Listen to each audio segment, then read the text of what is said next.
No pressure. And we're live. Hi, everyone. Thank you so much for joining us, albeit an hour later. But good things come to those who wait, and we will make sure we deliver on those promises as we have this incredible panel. I know it's going to be high energy, and it's going to be a mad one. There it is. This is the pipe you guys got me, which I love. I'm ordering a stem because I chew on it, right? Oh yeah. And it breaks. So I got to get new stems, but this is really hard to get a stem that's this small. So I thought I was being clever, and I got this one in the meantime because it doesn't need a stem. And I've already busted this fucking thing too. I just can't keep a pipe. I'll get you the stem. No, the stem. I'll get you the stem. You have no control over that. I know where you live. No, now that you got that pipe there, can you just say, "Keep up, Peregrine Took," please, just for my. It's right there. Just need the hair and the hat, for Christ's sake. Wow. That's it. I ruined everything. He's gone. The suspense was there. He leant into the camera, to the microphone, and turned it off. And then he turned on. He just said, "You know what? Forget it. I'm out of here. I don't want to deal with this assholes." Anyways. Oh man, absolutely. But before we get to introducing both gents, shout out to everyone in chat. I see you, J-Rock. I see all of you in the chat. Thank you so much for being patient and waiting. But we have an excellent show. Before we do that, Asa, how are you? I wanted to hear the impression as well, so I'm a little bit disappointed. But apart from that, fantastic. Looking forward to it. I have no idea. We have no idea where he's gone. But I'm sure he'll come back. But whilst he's away, David Jaffe, the character that... Whoa! Oh, wait a minute. Something just happened. Something's happening He's right gone to get now. a costume. Hold on. For sure. There it is. Yes. The whole show I'll do. You asked for it. You will receive what you ask for, sir. Don't ask what you can't handle, boy. Oh, granted, I have to do the art like this. They don't make wizard's hats for headphones, unfortunately, you see. Very difficult. Wow. Gotta appreciate the effort. That's incredible. And I'm getting distracted. I'm trying to concentrate, but I can't. You really shouldn't encourage me because I'll do this shit. Yeah, we'll keep it doing that. We'll keep doing that. Absolutely. Before we get to the ever illustrious Jaffe, we have to introduce. They call you the American version of me. I don't know where they get this idea from. MAGG, how are you? What? Yeah, well, they've you know what? Honestly, it's an absolute pleasure to be here. First of all, they usually compare me to Mooch. Mooch and I basically sound the same. Funny enough, we did a show last night, and it got to a point where a couple of the other panel members who were guests on there, they actually said I couldn't tell who was talking. So what we want to do, actually, what we're going to do one of these days, is we're going to hide our avatars, hide our pics, hide our faces, and we're just going to do a podcast with the two of us, and then we're going to try and see if anybody can figure out who the hell's actually talking. Anyways, enough of the nonsense. Guys, we got a great show for you guys today. We got one hell of a guest. It's an absolute honor. And listen, I'm going to take this minute and a half. I'm sorry that I'm going to do it anyway, but it was about almost 2 decades ago, and before I became a corporate chef, I was a sous chef in restaurants, and back in those days before I, got out of that business. Now, anyways, the point is, I was sitting at the bar after work, tired as hell, drinking a beer as I always do, and I look up at the screen on the TV, and it was in between sports or whatever, and there's this commercial, and I'm looking at it, and I'm going, "What the fuck is that?" And I'm like, what is that? And I see gorgons and I see trolls or whatever the hell and all these crazy things and gods and all this racket going on and explosions and whatever else. And I'm like, what is this? And all these years later, I'm sitting up. Yeah. Well, I got to say, it's a fan moment for me, okay? Because even in the 90s, sitting on the bus on my way to university, I'm sitting there with my little twisted metal and I'm reading the instructions and all the little characters and all that. And then all of a sudden, years later, God of War. And all of a sudden, fast forward years later, and here I am sitting next to the man, so to speak, at least in a digital space. So it's an absolute honor for me to be here for 2 reasons. 1, because I love being on this show. 2, the chat is amazing. I'll give you 3 reasons. And 3, David Jaffe's here on the show. Because, guys, let's get into it. We got a great show tonight. Oh man, David Jaffe's looking like the Undertaker there. He's just I was wondering if he fell asleep with my boring story. But no, I was excited that I'm on the podcast with J.K. Simmons from Whiplash. I want you to kind of. You do look like him. He looks just like him. Well, please don't have a go at me, MAGG. I got Are we live with this show yet? Yeah. Where's the tweet? I gotta send out the tweet, baby. Oh shit! Oh yeah, absolutely. I am a piece of ass. Piece of ass. Hey, what is with your fucking prime minister? She's gonna get fired after a month? Yeah, she's losing a battle to a piece of lettuce. There's actually a YouTube channel live. Did you say a piece of lettuce? What piece of lettuce going on over there? It's like a whole head of lettuce, to be fair. Like... yeah, it's a whole head of lettuce, actually. Sometimes that's impressive. Yeah, but she's gonna get fucked. Well, she's fucked us all over in record time, and then she's leaving soon, hopefully. But economy's down to shit. Thank you, Liz Truss and the Conservative government. And she probably killed you know what, though? You guys got some politicians over there.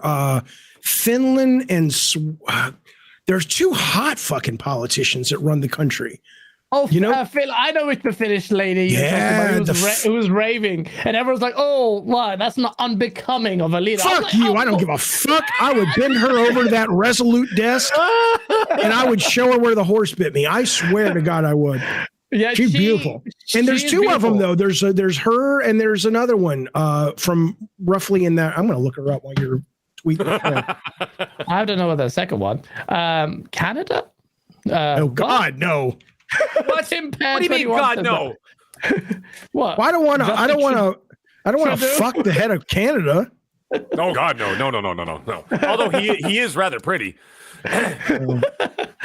When he's singing Bohemian Rhapsody outside of the Queen's funeral, but that's a whole other thing. Yeah, she's. Look at this lady. Who is it? Who's it? Well, there's a lady. They're Finland's prime minister. How can I send you an image? Let's see. She was in the metal festival. I think that was the Finnish one. Bellanton. That was her. I don't think it'll let me put links in this fucking thing. So yeah. Oh, New Zealand. Now I'm doing it. Sarah Marin, is that it? Yeah, Sarah she's Marin? a brunette, right? And then the New Zealand prime minister. She's something. You goddamn right. Let's all have a masturbation break. One moment. Hang on. Where am I? Mackerel. How do you spell Marin? No, God, it's not the New Zealand. No, it's not. Isn't that terrible? I mean, nothing's wrong with these other prime ministers, but there's a blonde one from somewhere. All kinds of pictures of Sarah Marin. Wow, I don't care what her platform is. I'm voting for her. That's the way to do it, buddy. Yeah, Jesus Christ. I'd have a beer with him and I'd fuck her. This is how we got in the mess we're in now, boy. Okay, there's a picture of her wearing a leather jacket and a bullet belt. Ooh. And she's wearing a Satan. She's wearing a Satan shirt. Like we're talking like death metal. She is not. Hang on. I can't do it. I can't put my phone up to the screen. Oh, she's so hot with that. Come on now. Did you see it? Oh, you goddamn right, I saw it. Yeah, with the bullet belt, and she's wearing like the satanic black metal shirt. That's the nice thing about getting older is you actually want to fuck the people in politics. Well, we're so used to getting fucked by them, so you might as well return the favor, right? Here's how it starts. It starts with the news anchors. At first, you're just like, I'm into celebrities. And then you're like, fuck, that news anchor's hot. And then, it's politicians. And then it's, I guess, the people who do I don't fucking know what's after that. I don't want to find out. I don't know. I don't know what her name. I don't know what the other one's name is, but she's fucking gorgeous. Yeah. Okay. Yeah. Does that sway your vote? Yeah. We are fickle men. We are all fickle men here. I don't give a apart from Asa, he votes. I don't know what he votes. He doesn't feel like. I'm really sorry. I wanted to bring up all of these images on stream for you, but I've got Google Safe Search enabled and it won't let me. That's not true. That is so not true. Liar! And on that note, last but certainly not least, it's David Jaffe, the man. Hello, everybody. Hello. Now, I was over in the merry old because the Queen, they all put old bones in the ground and said, yeah, goodbye. And I said, well, I'll stop by this little merry old show and talk about video games. I appreciate you having me. Do you guys have a live chat? Is this on YouTube? Where does this go to? It's live, yeah. Is this being streamed out to the Intellivision? Is this like an exclusive? It's there. I pushed the tweet out. It's definitely. Oh, there you go. Okay, got it. All right. Good. Thank you for having me. I'm sorry for making everybody late. All good. Nice to be here. No, it's honestly, the pleasure is all ours, and you don't need any introductions. Everyone knows who you are. And that's and on that note, I want to go straight into some topics. But before we do, because it's game topics, it's weird. We hardly get to chat properly. So I just want to savor the sauce. What have you been up to, Jaffe? I know what you've been up to, Rory, because you were doing a show, but generally, where are you in life? Because I think no one really gives a shit anymore. So I want to get about what are you feeling? How are you feeling in life? What do you mean no one gives a shit anymore? That's a terrible thing to say. Can you look at me and see where I'm at in life? I'm a 51-year-old man dressed as a wizard, and I'm enjoying it. That's where I'm at in life. Well, let's see. I mean, I love the holiday season. Halloween's coming up. I was just at Universal Horror Nights for the first time. I was terribly disappointed in it because I had so much expectations. And the production value was insane, but it's just, it's the same old shit. Who clowns are scary, and somebody comes out from behind a panel and they can't really touch you, and they go, So I love all the horror shit. So I'm enjoying that. Watching a lot of horror movies. Obviously streaming. Oh, I started doing some game design. I'm very happy streaming. I am very happy making videos. If I never do anything else, if I'm fortunate enough to keep doing it, I will. But a company reached out to me and said, "Hey, we know you want to make a horror game." I said, "Yeah, I've been kicking around something for a while." They said, "Well, we're interested in making one with you." I said, "Well, I don't know if I want to do it. Let me spend a couple of months or a couple of weeks designing. And if I have something that's worth splitting my time, I'll let you know." So I have been doing a little bit, just paper design. It's useless. It's me. You literally could wipe your ass with it and no one would be less the wiser because it's just paper right now. You need a team, but it is, I'm dipping my toe back in that, but I'm loving the streaming and the gabbing and games and all that stuff. So I'm having fun raising the kids, living life. It starts like that. It starts like a little seedling, either on toilet paper or in your brain or whatever, but it's there. I know. I think I'm going to be able to do the pull-out method, but we may end up pregnant with this horror game, and it may actually come out. Ooh, that's what I'm up to. That's what I'm up to. That's good. That's good. You can possibly heard it here first, possibly first. Mm-hmm. This is it. Jaffe may come back to the space. That would be lovely. We'd all love to have it, as long as obviously you love to do it. That's the main thing. If you don't have the passion, you got to have the passion. You got to have the passion. And if I've often said if I was going to go back, it would probably be indie. Like I have no desire. Like I just finished playing AAA development. You mean no, thank you. Yeah, it's just it's a different beast now, and it's a wonderful beast if you like working in that space. But the number of people now that you have to convince and sell and be political with, and all the masters you're answering to now because it's so expensive, there's no fun in that for me. I mean, I'm not even fucking with you. I'm not doing a bit. I like dressing up as a wizard and smoking a pipe. That's when I was working at Sony back in the day. That was the level of freedom. It's like, what do you want to do today, Jaffe? I don't know. Let's fucking fuck around with this and see what happens. And I thrived at the time in what was called AAA, but that kind of mentality does not sit well with, a $280 million game with teams all over the world. And Jaffe rolls in. He's like, I saw it. I took a and it looked like a Gorgon. Let's change the whole thing to Greek mythology. That doesn't work anymore. I reckon Rare would actually be good like that. They would they feel like the kind of studio that would thrive and prosper. Wait, hold up. I need to know. Was that based on a true story? Is that like the birth of God of War? No. But I'm just saying it was that kind of freewheeling, it was discipline. People worked their asses off, but it was the ship was big for its time, but in comparison now to like a Ubisoft title, or a Grand Theft Auto title or a Sony Santa Monica title, there are so many moving parts all over the world that are working 24/7. And I don't mean crunch. I just mean because the time zones, people are working in all parts of the world in the game. Okay. That you have to be a slave to that. And then you have to be a slave to, I could come in and say, I have this vision. I want to express this. And as long as I could sell it to my single boss, I was done. And then I had to sell it to the team. But now it's like, well, let's check with marketing and let's check with these guys. And if you're going to do that, it might hit the rating. And I'm just like, oh God, what fun is that? Essentially, it's a Hollywood production now, where yes, you have to pitch to investors, and then you have to go out there and you have to put on a different events for money and all this and that. Yeah, I could see it being a whole because like you said, the budgets have increased tenfold, right? So now you're dealing with big money, and then you're dealing with big politics. I don't do math, but I imagine it's more than tenfold. But it's massive. I'm just saying, it's absolutely massive. You're absolutely right.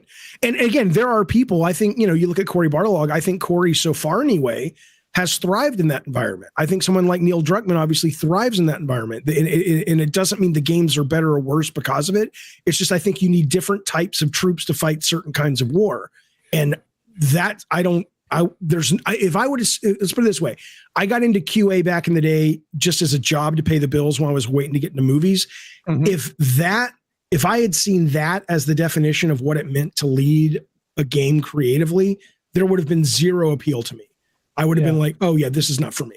But I'm grateful I got in at a window that worked for my brain.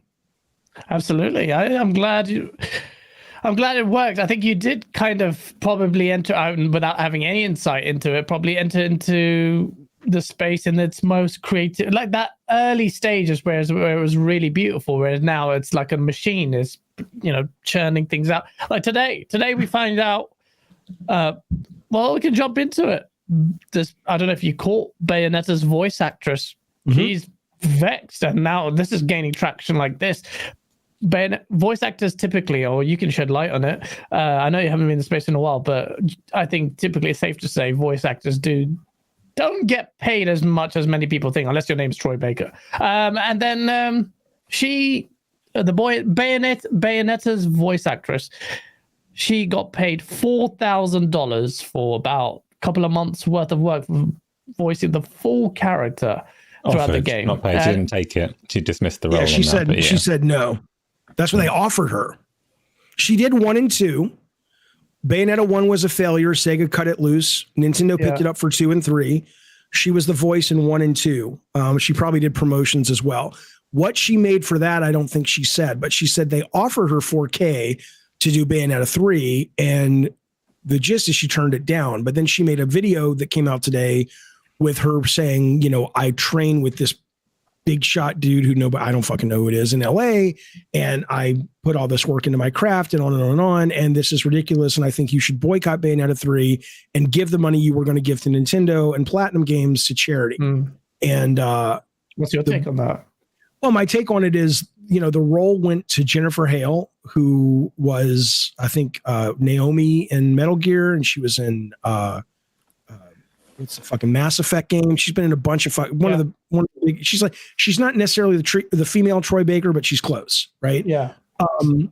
And she got it. And I don't know what she got paid for it, but it was clearly enough for her. Now their situations are different, and maybe she could afford to take a $4,000 gig because it was going to do X, Y, or Z. The fuck knows. But my take on it with this actress is, at a human level, I feel for her.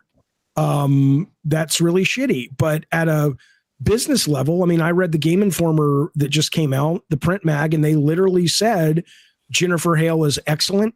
There's a lot of times you can't tell the difference between the two actresses who have voiced that character. It may even have something to do with the story, because Bayonetta 3 deals with multiverse and all this shit. So you don't even quite know which Bayonetta you're playing. But assuming it's not that, and by this voice actress, it may not be that. In fact, it may be that. It may literally be that they said, come back and play Bayonetta for $4,000 because it's a day of work. We'll give you a day of work because you're not actually going to be on screen or in control. At the end of the game, we explain it's a twist. The Bayonetta you've been playing in 3 is actually one of the multiverses, and the quote real Bayonetta that we knew in 1. We don't have any details, but it could simply be that, and she could, or it could literally be, no, we need 3 months of work for $4,000. I have no idea, but I think I feel for her as a human. I think it's a shitty thing to discover that you're not as valuable as you think you are. Mm-hmm. Look, I don't think there's a better system than capitalism, but I fucking hate capitalism. I think it's soul destroying. I think it's terrible. We have to come up with something better, but so far I haven't heard any good pitches. But that said, though, I feel for her, but if you're going to play the game, she shouldn't be surprised. I mean, you have the value that you have, and that's the value they said she had. And if she's right and they're wrong, go get another job and prove them wrong. But that's the business you're in. What do you think about this whole movement to boycott Bayonetta? There's no chat just done it. Right out now. of what they did. What? Hashtag Bayonetta. It's going everywhere on Twitter. As of you have to forgive me for my optics or what I'm seeing on Twitter. Everyone hashtag boycott Bayonetta. Well, out of the 1,000 people who were originally going to buy Bayonetta 3, and I would be one of them. I think Bayonetta 3 sounds fantastic. By the way, the Game Informer article really sold me on it, and I very much was impressed by the first two. But maybe two. It'll hit one. No one's going to boycott Bayonetta. It's bullshit. Or maybe. No, it's starting to gain traction. I'm seeing whether or not they follow through with that. Well, that's the thing. The public. Yeah. That's posturing on social media. That's not the same as actually, physically going to the store or going online and purchasing the game digitally. This is just people posturing it, the same as everything else. I hate to say it, but like whenever you see something that's going on in the world, political or otherwise, whether it's the situation going on, where, and one invading the other, and all this other stuff, and people say, oh, this and that, whatever, but they don't have any conviction behind it. It's nonsense. But I have a quick question. My question is this: if you've got Jennifer Hale in there, who is known to be who's rather well known in the business, and she's been doing games for years. Her pedigree is there. How, like, if they offered what's her name, Taylor, there $4,000, but then they have someone else who seemingly has much more experience in bigger games, did they offer her the same? Maybe. I mean, again, it could. We don't know that. It could be that she has a better agent, which she probably does because she's Jennifer Hale. It could be that. Like I said, it's more about getting in with Nintendo with her, and her agent's like, look, they don't have a lot of money. This is a one-off character or whatever, but get in there because we've been trying to get you in fucking Kirby or whatever for 10 years. I don't fucking know. But there's a lot of details we don't have. It just seems odd. It seems like there's more to it than that. Like, it seems like this Taylor woman's here. It might actually be more personal than maybe they just don't get along. Maybe that she's difficult to work with, and she's not going to admit that, right? So maybe they made it a little bit more difficult to put her in. But look, if you actually look at every single article about this, okay, Jennifer Hale, it says most of the headlines say one of the most ubiquitous names in the business, actresses, in the business, and I'm like, well, with titles like that sounds like you would command a hell of a lot more than $4,000, even if it's only for a day. So I think there's more to the story. Yeah. And in fact, this is the exact line from Game Informer. Having heard the performance myself, this is the writer of the article who played it, I found Hale's performance exceptional and sometimes indistinguishable from Taylor's excellent work. Yeah. Careful listening makes the difference noticeable, but it's not jarring. So clearly, for whatever reason, it didn't work out with whatever her name is, Helena Taylor, and the game isn't suffering for it. So if you want to boycott it. But I mean, if you're going to boycott that, let me give you a laundry list of all the people who feel they've been wronged making video games and art, and make sure you don't buy those things either. I mean, it's the NFL, it's big boy football, and I'm not saying I like that we live in a world like that, but right now we live in a world like that. And if you're going to play the game, play the game. I would also stress, because I see a lot of people jumping on the boycott, we're only hearing one side of it. Hideki Kamiya, he seems to be out. I kind of like this kind of attitude because you don't pander to the sensibilities of everyone and custom. But at the same time, it does also you risk being perceived as a prick. And Hideki Kamiya is a bit like hot and cold here. Like, hear his response. So he responded, well, presumably it's obviously in response to Taylor. He says, sad and deplorable about the attitude of untruth. That's what all I can tell now. By the way, beware of my rules. I don't know what the fucking rules are. One of them is basically, if you speak to him in English, he will freaking block you. So that's what I mean. Well, and the other thing is that the woman who voiced Bayonetta in 1 and 2 in Japan is the same actress. So yeah, maybe she was difficult to work with. And there's a guy in your chat saying, non-Bayonetta fans discussing Bayonetta. Fuck you, you gatekeeping son of a bitch. Let me explain something to you. I played the first one. I didn't finish it. I played the second one. If you read the new Bayonetta data coming from all the people who have played it, they are making a concentrated effort, as they should, to get more people into this great franchise. So forgive us if suddenly enough has occurred in the world of Bayonetta behind the scenes that we care now. No. Let it go back to being the obscure title that no one knows about, and you tell a chick at a bar about, and she's like, there's no way that penis is going in my vagina anymore. No, let's go back to it. Let's go back to it, you fucking moron. Jesus.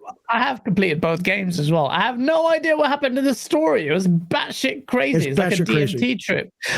Have you tried DMT yet? I have wanted to so badly. Jaffe. I don't know where to get it. I need a shaman. I love drugs. I'm not saying I have taken it, but no, I know people who've taken it, and I'm very jealous. I want to take it under the right conditions because I want to be safe. But I am a very big believer and fan of psychedelics done under proper guidance. Yeah, well, we know we played Twisted Metal. We know That's where right. the inspiration came That's from. right. I mean, who else would have some guy's arms welded into wheels? And you'd have to be on something. I think the drugs were to escape the fact that I think about those things. Speaking of drugs, Asa, Yeah. how are you? No, Asa, what's your take on this Bayonetta? Really? I hate Bayonetta. your chat. Some of your chat's such a bunch of dicks. I'm sorry. I'll be quiet, but I just got to say this one thing and I'll shut up. I'll shut up. Peter Moreland. Dear, oh dear, this guy's a fucking dinosaur. Listen, fuckface. Okay, let me tell you something about your generation. And I love a lot of the people in your generation that are fucking hardcore and they get into the shit. But a lot of y'all don't got, we got to unionize. Hey, voice actors are being treated badly. Guess what? You're right. Guess what? When somebody points out to you the practical mechanics of why that is and why unions have yet to really take hold in video games, et cetera, et cetera, et cetera, you guys don't want the details. You just want your dicks to feel better and want me to go, yeah, unionize, boycott Bayonetta. And then I say, yes, but there's a bigger picture. If we really want to solve the real problem, here's what we got to deal with. You're a hater. Fuck you, motherfucker. All right, I'm done. I'm done. Thank you for tuning in. And on that note, Asa. Oh, yeah. Right, there's not that much to add, is there? So, Bayonetta, you got a voice actor doing great work, I'm sure, but a face isn't in it. So, exactly as Jaffe said, exactly as Mag said, your value is kind of undermined if other people can do the job well. So, if they offer you 4,000 and you don't take it, I mean, that's a negotiation between two people, isn't it? Between a company and a person. So it is what it is. Personally, I was hoping for Chris Pratt to do the whole game in his Mario voice, but I guess it was too expensive now. So Which voice? The Chris Mario voice, you know. Yeah, exactly. His voice. What is his wife is like, talk to me like Mario while you're fucking me. And he's just like, oh, baby. It's just the same fucking voice. I did that yesterday. Yeah. Right. Oh, man. The funny thing is, like, Chris Pratt, if this movie is a massive success, he'll never work again because they'll be like, no, we don't want Mario for this role. We need something different. That's right. Well, it's like Keanu Reeves. Keanu Reeves plays the same character every movie, just changes his hair, his beard. That's it. That's it. But it worked. But it worked for him. Of course it works. It's still working. That's probably why he just left the Scorsese show, right? Because it's actually, I mean, I love Keanu Reeves, but you're absolutely right. Keanu Reeves is Keanu Reeves. So he's not an actor so much as he is just doing what he does. It's a persona of himself. It's fantastic. And yes, but when he shows up to a Scorsese show and produced by DiCaprio and they're expecting him to play a role, it's probably not his ballywick, you know. So they won't ever invite him there anyway. He doesn't change his hair and his beard. They did invite him. Keanu doesn't change anything. Yes, Keanu turns up and says, look, this is what my character looks like now. Neo now has long hair and a beard. Just deal with it. That's it. All they do is change the hair and the beard. But the voice and everything else is exactly the same. The persona is exactly the same. It's fantastic. I love it. It just gets funnier and funnier. They shouldn't even name the characters anymore. They just should name him Keanu Reeves. Period. Right. Like, not even John Wick. John Wick 4 should just be like Keanu Reeves 4. Period. And people would still go see it because he's great. Of course you would. I'd be right there. Yeah, he's very appealing. It's just that, don't hire him to play a character. Yeah, not himself anyway. He's brilliant though, and he's such a nice guy. Or as far as the internet tells me, he seems like he's been through some shit as well. So I respect him a lot. Me too. By the way, I'd just like to point that out. Yeah. Dream Corridor, thank you so much for the $2 super chat. Goes, hey, that guy stole my joke. I think he was guy? Everyone's joking. I'm sorry, Dream Corridor. I am slow to read these super chats. Hoggy being a member for 16 months. Shout out to you and member of the team. Jaffe back on Go Live. Welcome, sir. Hey, Mag. Can't wait to see your take on the CMA. Hello and welcome, everyone. Yeah. We'll get into it. I know you guys are. You and Ace are probably going ugh, and everyone ugh, but we'll have some falafel to this. And Space Doverkin with a $2 super chat goes, Jaffe. We kept waiting for Scorn. I don't know what that means. These fuckers. I just did a live stream before this stream on my channel, and we talked about Scorn, various things about Scorn, and then this guy shows up, great guy, part of my members. An hour later, he goes, "Why are we talking about Scorn?" I'm like, bitch, I've been on for an hour. I don't just show up like a fucking diner. What would you like, sir? You want a little Scorn and some Metal Gear on the side? You got it, coming right up. It's linear time. I can't, rewind the goddamn thing. That's all I gotta say. We'll rewind it because now you get to tell us about Scorn. Oh, I'm downloading it right now. And this is the kind of game I feel you need to be a little bit danked. What does that mean? Yeah, it's a safe word here because it's not legal here. Like you, lucky marijuana. Something, mushrooms, whatever. You need to be in an altered state. Blazed. That's it. Gotcha. I feel like you need to be blazed to enjoy this game. But Scorn, it's got reviews out. It's been pretty hot and cold. Kind of sat where I thought it would, but 72 Metacritic if you give a shit about Metacritic, which I think you should. But in totality, with your own views and all of that, blah blah blah bullshit. Scorn. This game, beautiful game, Geiger-esque, amazing art style, carried by its art style, but the gameplay has been divisive. Puzzle game, slow pacing. All of that. I haven't played it. I'm just paraphrasing or summarizing the reviews. Jaffe, you played it. What were you expecting? What have you come away with from your brief play? So I played it last night for about 2.5 hours. I plan on playing it again this weekend. So I will say that at first I was really frustrated. Not frustrated. It's a little, I was a little annoyed by the marketing of it because I'm like, what the fuck is this game? They never show. If you remember, since it was revealed, I mean, after the Kickstarter, when Xbox revealed it as a game, hang on. Take a drink. They big white women. Did you see that? I saw it, but it's not true. I mean, but look, if you want to send your mom over with a check, I'll do her. But I will. But the point is, so I was just like, where are the bad guys to shoot? Because the marketing showed a lot of like him putting his hands in these things and guns, and I'm like, okay, what is this, right? Eventually, about 4 months ago, they made it clear. I don't know if it was a tweet or whatever, where they're like, this is kind of more of a, there's some bad guys to shoot, but it's more of like a puzzle game. So I kind of knew going in it was something like that. And then before I played it, I heard someone that I thought beautifully described it as, they said it's basically like Geiger real-time Myst. If you remember the Myst game from way back when. Yeah. Right. So it is that. And in that, that's a good way to put it. If you go in knowing what it is, it's cool. And I also heard someone else compare the Metacritics to Death Stranding, not in terms of the actual number, but it's divisive. And I, people always think I'm a shill for Game Pass, which I'm not. I love Game Pass. I would be if they paid me, but I love it. I also have PS Plus Premium or whatever the top tier is. I really like that for the most part. I like subscription-based services a lot. And what I love about games like Scorn is it allows not just cult hits, but it allows games to no longer be slaves to professional reviewers. Not that those are bad people, but on my stream today, I went through a bunch of movies that got really shitty Metacritic reviews, or movies that bombed. Like we talked about The Big Lebowski, which was a huge financial bomb, but it is now a much loved. Right. Whereas games, though, because movie tickets are only, $9 to $12, depending on where you are, sometimes more in LA or whatever. Games up until this point have been a slave to that business model of fork over $50 to $70. And now it's like subscription services let people go out. Like if Scorn was a $70 title that had a 72 Metacritic, I'd be like, probably not. I'm busy.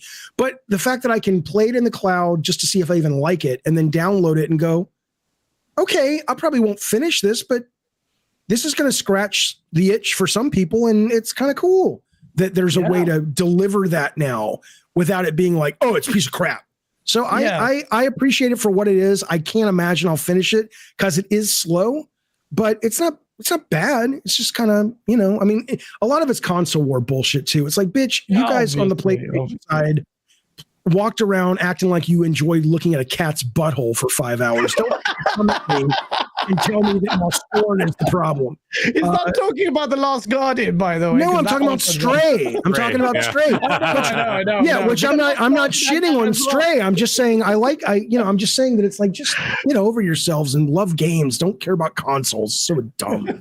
I think Stray is so overrated. I played that. I was like, if this wasn't a cat, if you replace the character model for cat, I know it's I didn't get it. I'm like, okay, this is a bit overrated, but I like cats, so I played it. But that's a really good point. That's a really good point. Well, multiple points. One about the value of Game Pass and how it changes the paradigm, which is why it also lends itself to why you would probably go into indie development like I would as well, because it's a machine of the AAA game. The creative, I mean, how creative this MAGG. I don't know if you ever played. Yeah. Or were you a big Aliens fan?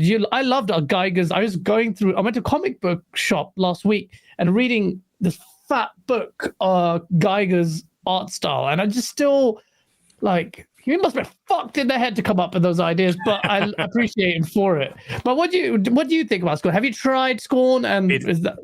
I downloaded it last night because I was on Crossfire last night, so I didn't have any time to play it. And then, of course, went to work today and came straight over here to the show. But anyways, the thing is, it's there, it's ready. I'm going to give it a try later tonight when I get home from the office, later tonight. However, the thing is, I've heard different people's interpretations of what they feel about it. Now, are there just personal feelings of how they, of what they put in so far?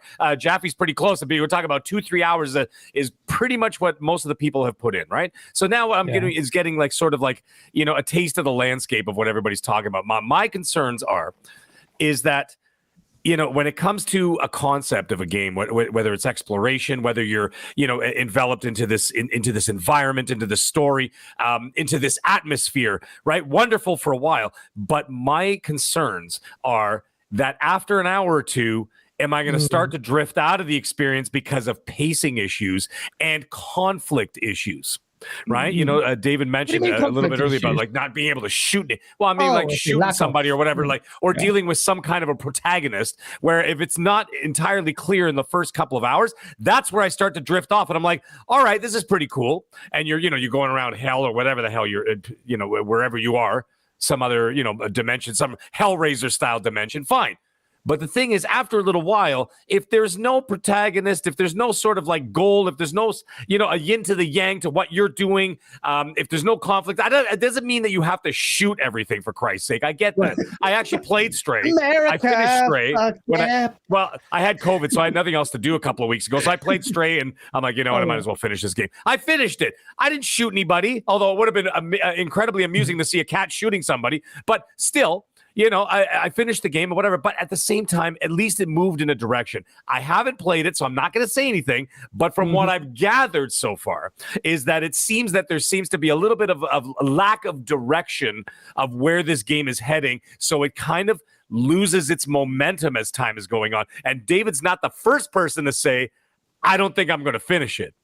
Yeah, that's a shitty sign, folks. Yeah, you know what I'm saying? That's not a great sign, as opposed to I can't wait to play this tomorrow, or I can't wait to get home from work. I'm going to turn my thing on and whatever you're on and play this damn game, right? You know what I'm saying? Yeah, so sure. Yeah, but again, that goes back to the whole thing, though, about every game. There are people who gave this game critically like 8s and 9s and 10s. Not tons, but not tons gave it a 2 out of 10 either, but some did. But what's nice about it is, it clearly didn't cost terribly too much money, but is that it is going to be that kind of game for someone, and maybe enough people to merit having created it. Whereas without a subscription service, people wouldn't have even found it. So I just find it, I think Death Stranding's the same way. I thought Death Stranding was great, but it's really fucking slow, and it does get better, and I liked it, but I'll never finish Death Stranding. But that doesn't mean it's not a great game for a lot of people. For me, you either want to cast the net real wide like the AAA guys do, and in doing so, you have to cut off your interesting things to make it palpable for the masses, and that's fine. Or you want to be willing to roll the dice and try some shit. I think, the people who usually have the biggest complaint are only the people who play console AAA games, because anybody who plays this indie games on PC or even on console, there's so much variety these days that, I'm okay having Marvel Cinematic Universe from the AAA guys, and I'm having weird fucking quirky bullshit from the indie guys. I'm happy. Yeah. I get everything I want. And you brought up the Game Pass thing. It was interesting because you're right. Like the exposure is there, right? So that if you've got Game Pass, for example, and you look at recently added or whatever it is, and you find a game like last year, I played a game Raji, the Indian indie game, loved it. Right. But I never would have purchased that in the store, or the fact that I probably wouldn't have even seen it in the store because it wouldn't have even been in the top tiles of, the best selling new games or this and that. So I got to see those things, and I got to experience a lot of different indie titles, which are great. However, Pixelbit G, I see what you wrote in the chat. Let me tell you something. It's got nothing to do with conflict. What I meant, it says not every game needs conflict. What I meant by that is not a physical conflict of I need to shoot bad guy. I mean conflict of interest. So, like, even if it's not a gun game or a melee game or anything like that, there has to be a conflict with some other person. Otherwise, what the fuck are you doing? So there has to be mental engagement of some degree. That's what I'm getting at. Sorry, that's what I meant by conflict. No, but you shouldn't be sorry, because you made total sense. But I've had this conversation so many times that I've had to learn that I have to dumb it down for certain people, because they're like, because I'll be like, I don't want to play Red Dead, for example, even though I should. The second one, because people say the opening's boring. Oh, Jaffe, just because it doesn't open with a car chase and explosions, you think it's shit. I'm like, no, I just think it has to be engaging. And I always tell them about that opening shot from Tarantino's Hateful Eight, and all it is a slow camera pullback for like 8 minutes on a cross.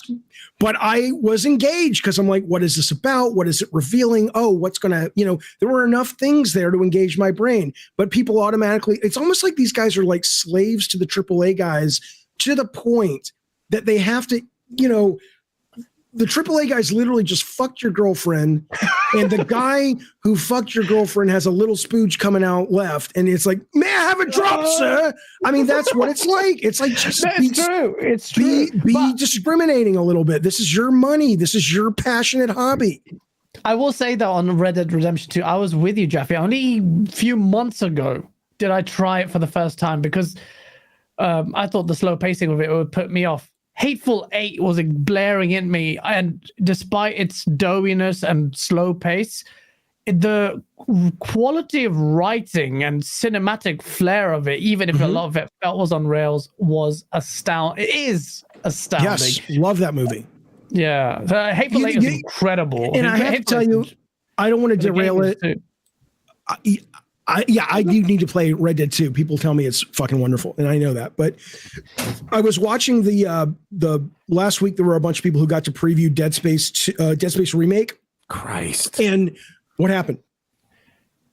No, I'm saying Christ. Like, I'm pissed. I wanted to see it.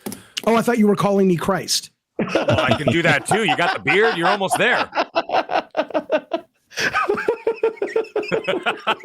So I don't know why Christ is suddenly a druid, but sure, whatever. Hey, go for it.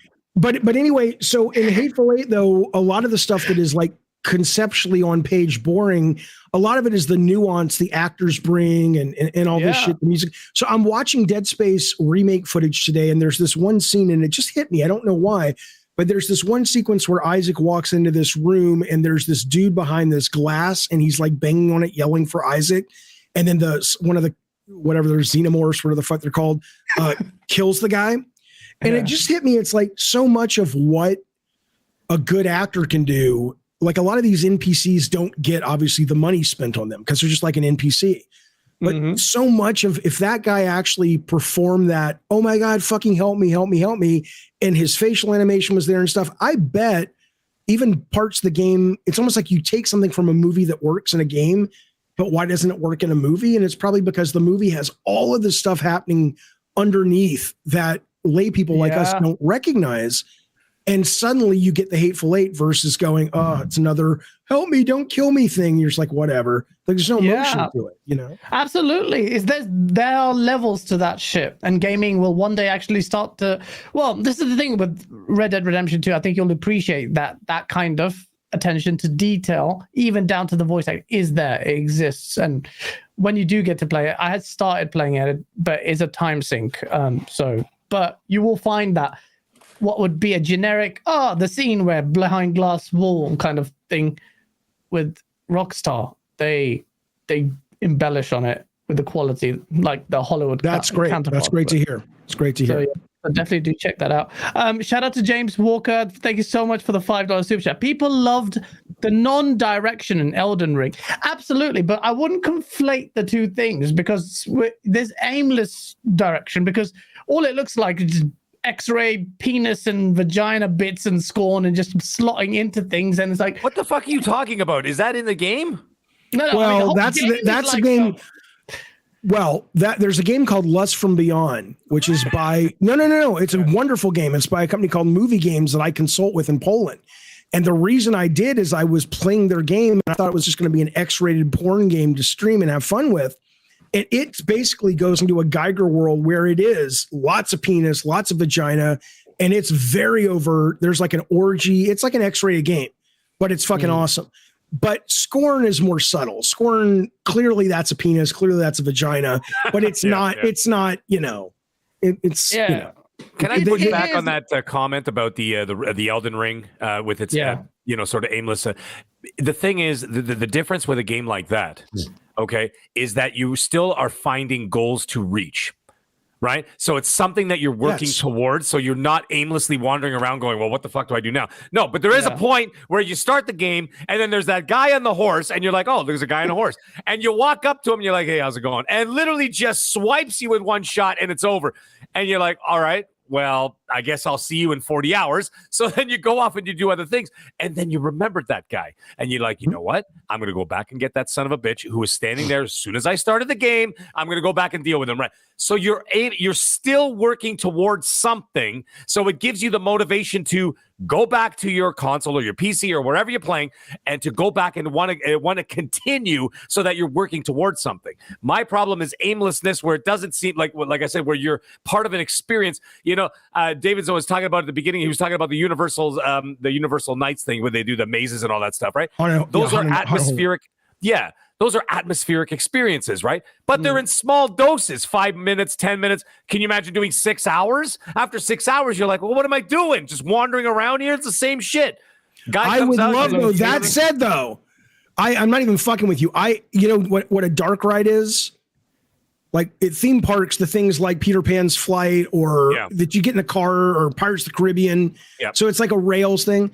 I keep waiting for somebody to do like Schindler's List, but as a dark ride, because I think that whole medium, I don't mean literally Schindler's List, but like a serious dark ride that you come out, you're like, oh my God, that was, I mean, I'm not making a joke. I'm like, what a weird fucking dark ride that you go through. And you're like, it reminds me of like when I was a kid. I'm so sorry. I just have ADD. It reminds me when I was a kid and we went to one of those religious haunted houses, like the churches put on. See, those are freakier than anything else. Just show me a statue of the Mary and I'm fucking America, gone. Man. America. Oh, they have people like they've set up like a scene where someone's died in a car crash because it was teen drinking, and then he gets dragged down to hell and stuff.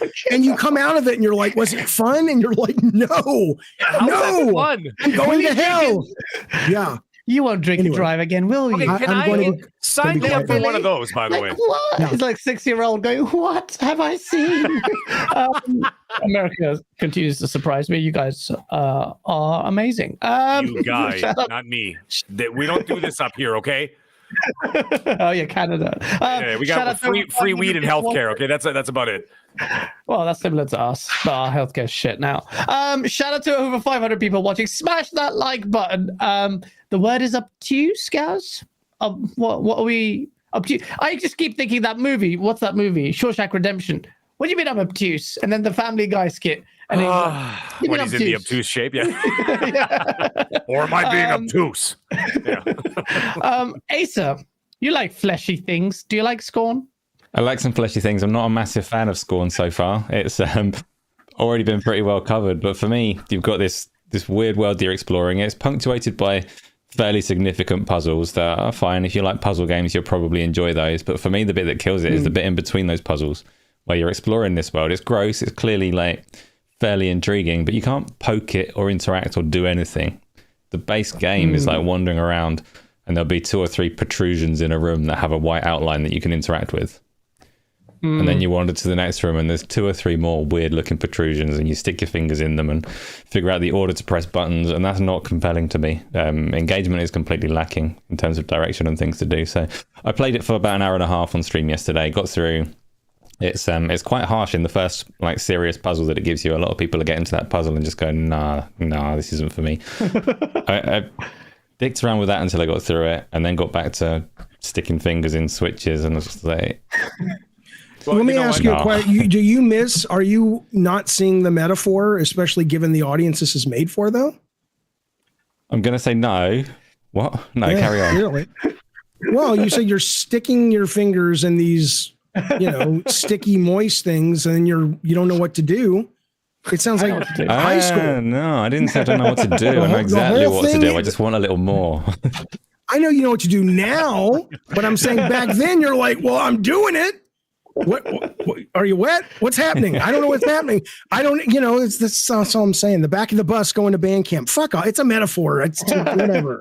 It's a flame. As you said that, it says it's a metaphor. Everything does feel wet. Asa, what you said there. It's very wet. It is very wet, isn't it? The more you guys talk about this, I don't even want to turn this fucking game on anymore. I think I'm just going to wait till Tuesday for Plague Tale. At least I could play that.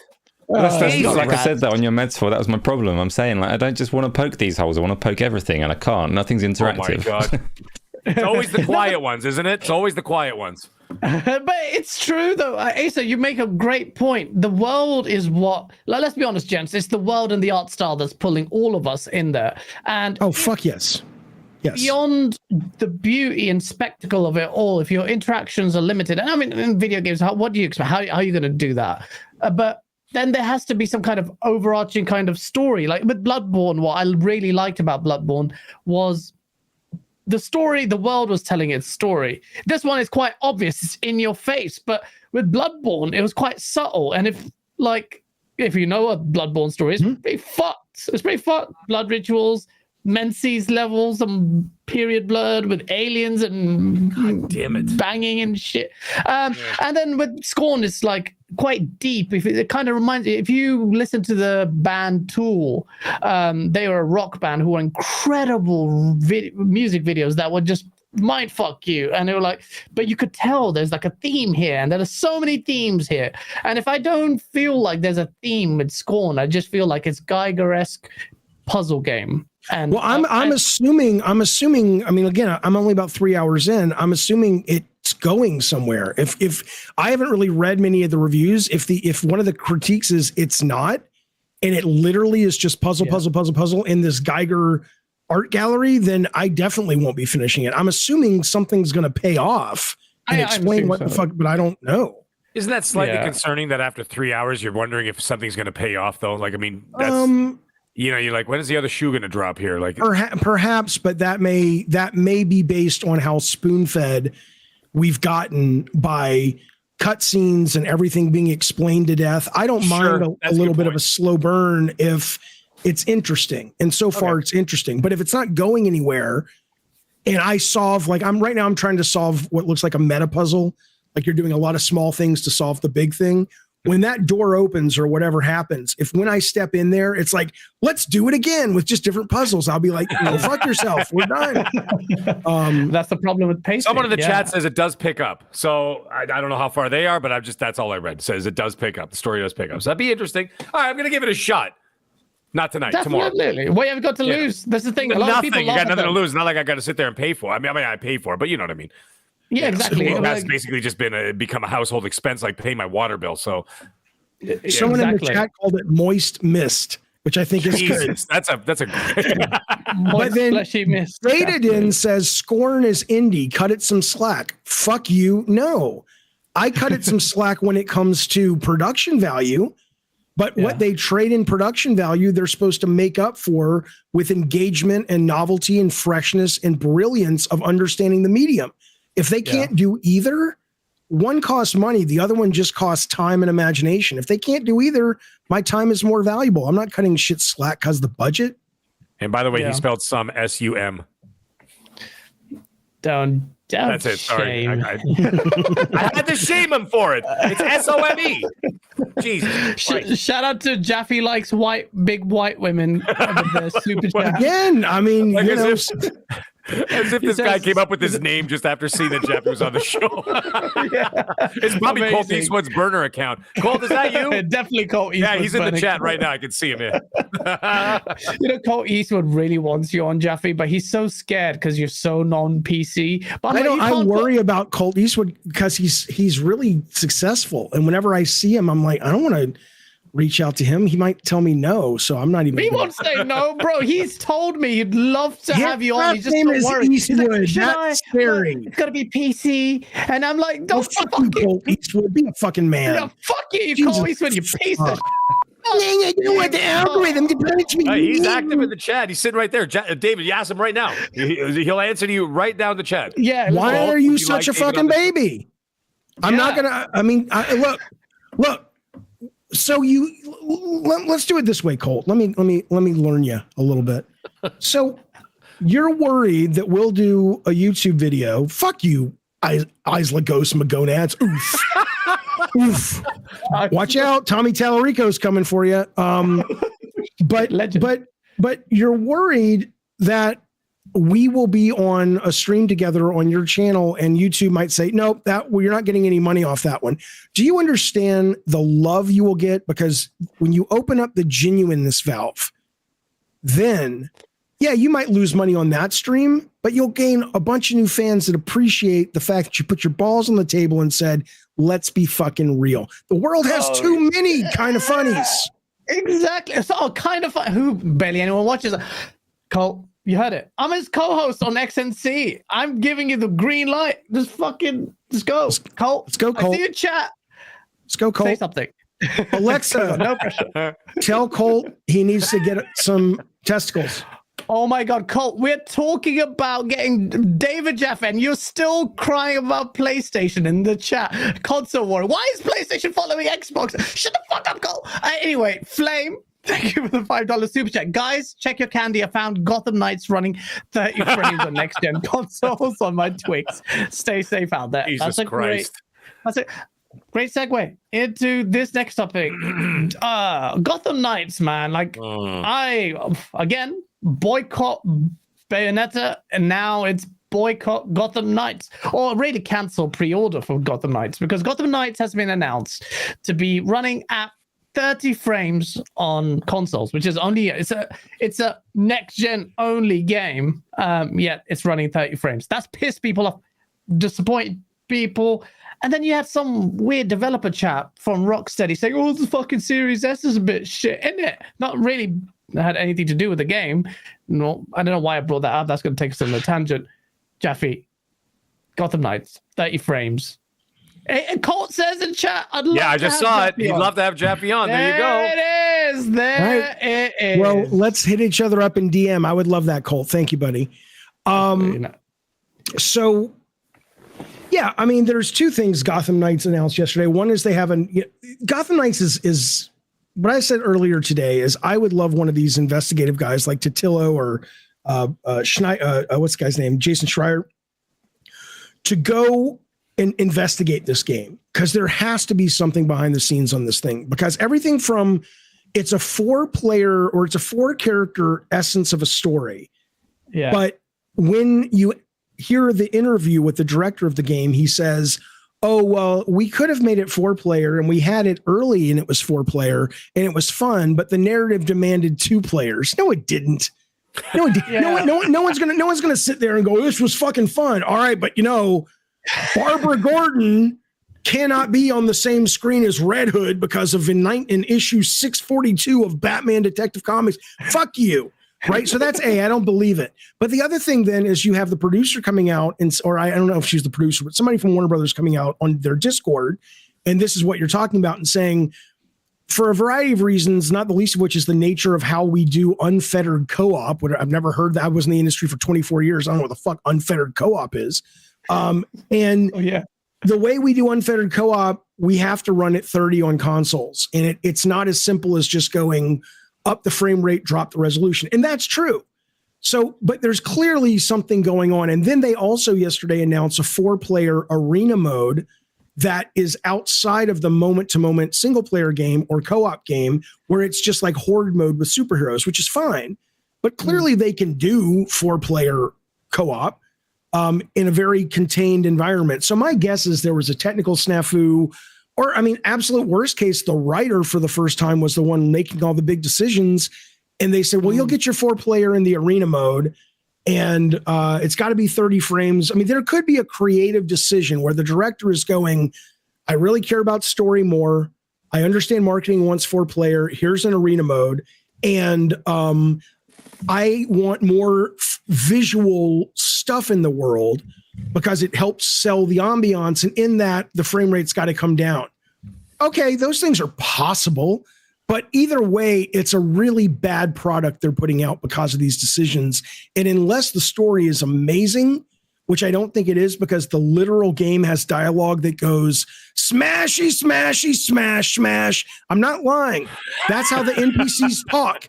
There are points where they're like smashing things and you come up on them and they're literally going, ha ha, smashy, smashy, smash, smash. I don't think we're talking Shakespeare here, right? Yeah, so it's not. I don't know what's up with this game.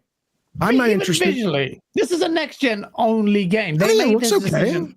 You don't think it looks good? Doesn't look next. I mean, come on, Jaffe. This is one of the few games that they've just completely cut out last gen, basing things. Hey, they wanted to leverage the power of next-gen consoles. Doesn't even do 30 frames. I mean, that's a badly timed. Oh, sure. Yeah, the frames, I agree. But I think it looks visually, the characters look great, the costumes look great, the city looks good. Doesn't look next-gen too, though.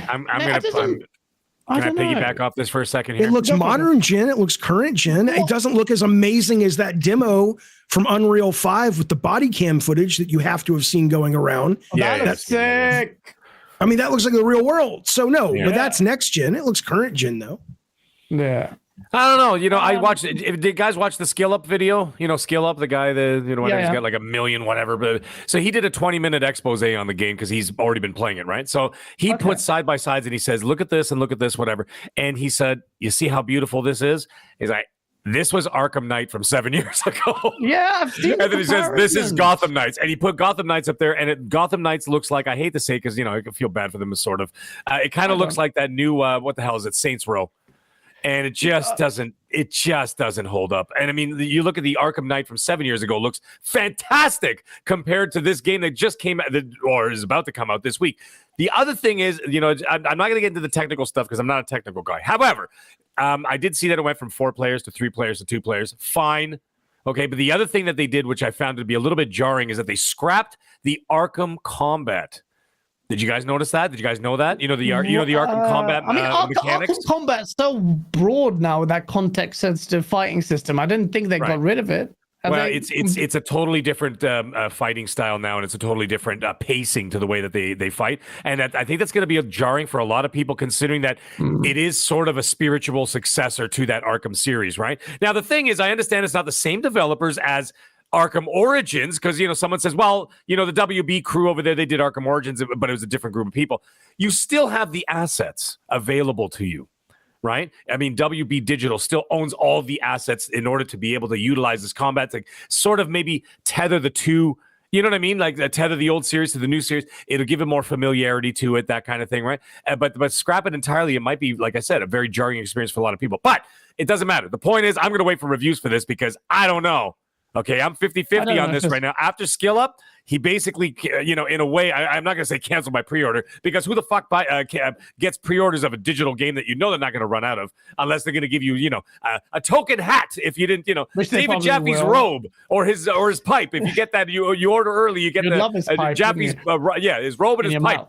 But the thing is, I basically said, you know what? Instead, I had my finger on the buy button, and then as soon as I was done with watching Skill Up, the finger went back away, and I started fingering something from Scorn. But anyways, that's besides the point. So I'm going to hold off on this. We're going to see what's going to happen. That's all I got to say about Gotham Knights. You're muted, by the way. I think it's going to be Metacritic 6 out of 5. All I was going to say though is I was going to ask you that. Yeah. I would be careful on, and you don't have to be careful or you'll die. I would be aware of the fact that there are a lot of assumptions that people who are not on dev teams make about like, well, just do this. And it's like, so, you don't know what engine those assets were built for originally. You don't know. Okay. I mean, there's a million reasons why something that seems obvious can't be done. And I think I don't think Warner Brothers doesn't want you to have 60 frames.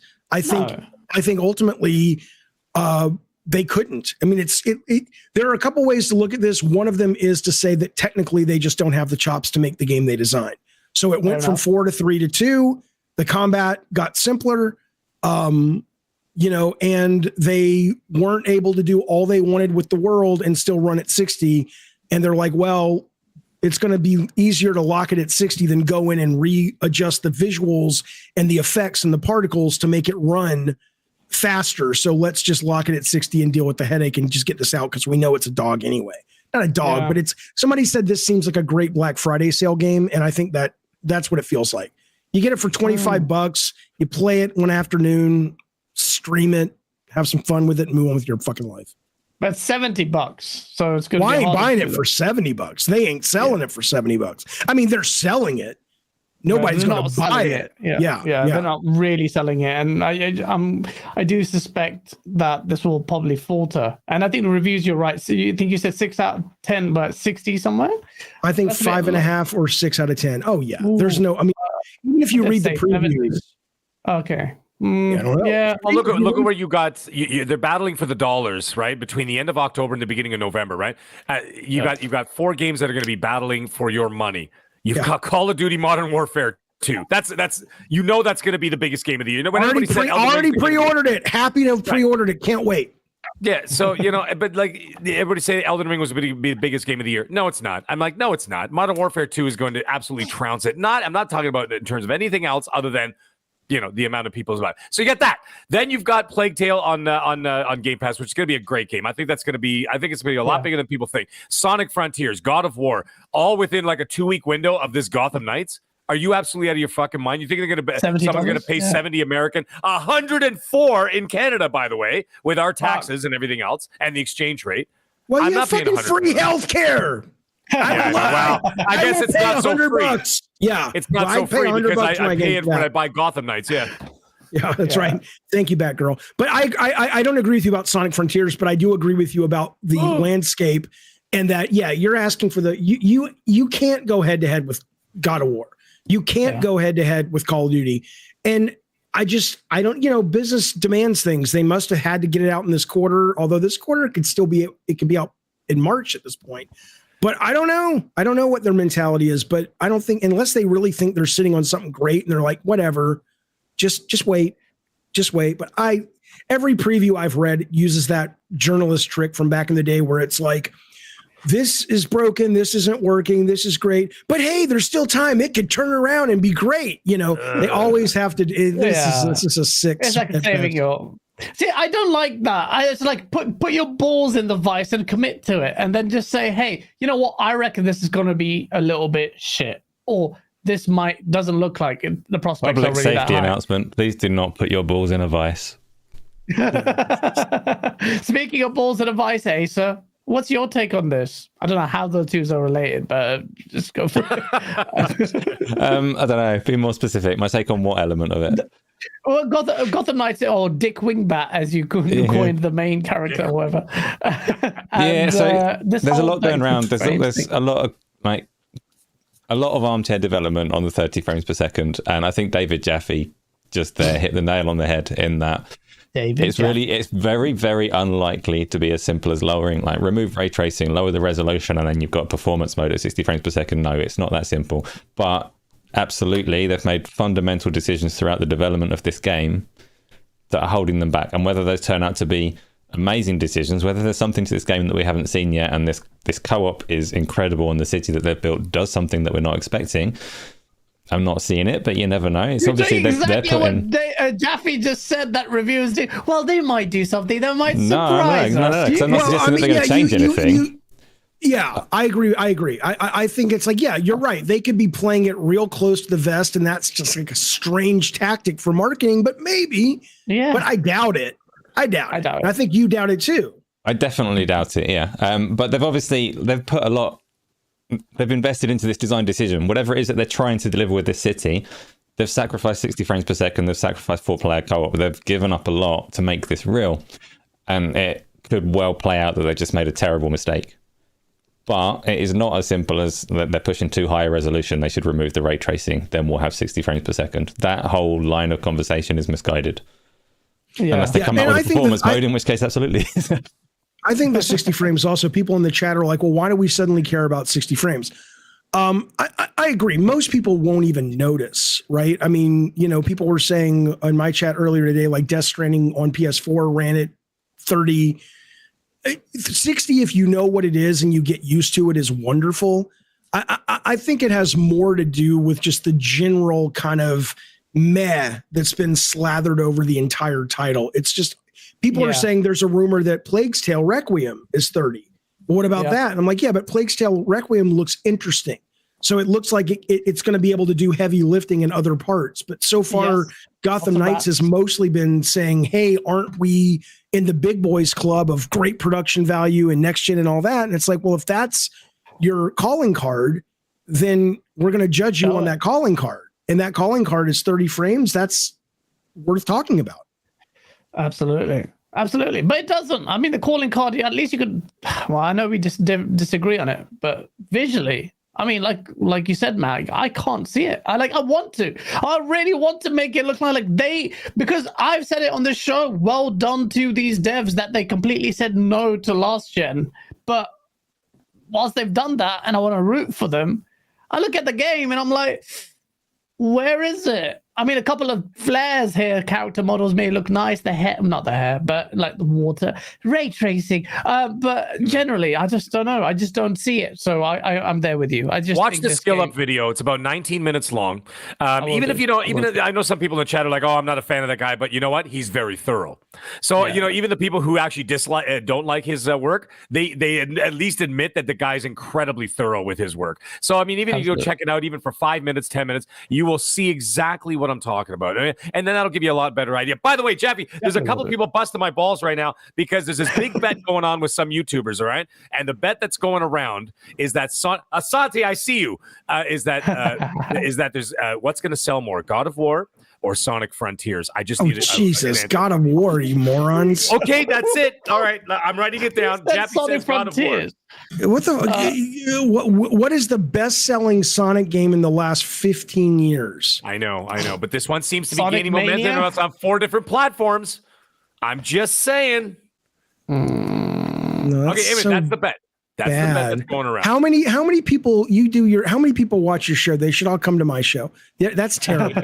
If that's the service, if that's the service you offer them, if that's the service, he does not represent our viewers. There you go. Asante is losing his mind in the chat right now because he's one of the guys who bet God of War as well. Well, he's a moron. Look, I'm not saying he bet God of War to win. Then you're a genius. I'm not suggesting to you that Sonic won't be good, although it looks whatever. Here's the test. If you took Sonic out of Sonic Frontiers, all the gameplay they've shown, which looks fine, by the way, nothing's bad about it, and you just replaced it with some random brand new mascot, nobody would be talking about that game. The only thing that game has going for it is the fact that it's Sonic, which is great, but that's not enough to compete with what is looking to be, at worst, a very competent follow-up to Game of the Year from 2018, what many people suggest is game of that generation.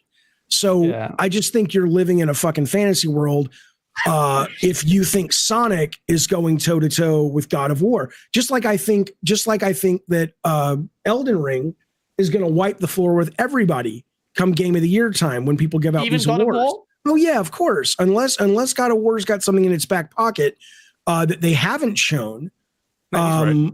The new trailer made it look super awesome, but Elden Ring really took a genre that was really reserved for a very small group of passionate fans, and somehow managed to explode that and expose that to the mainstream of gamers.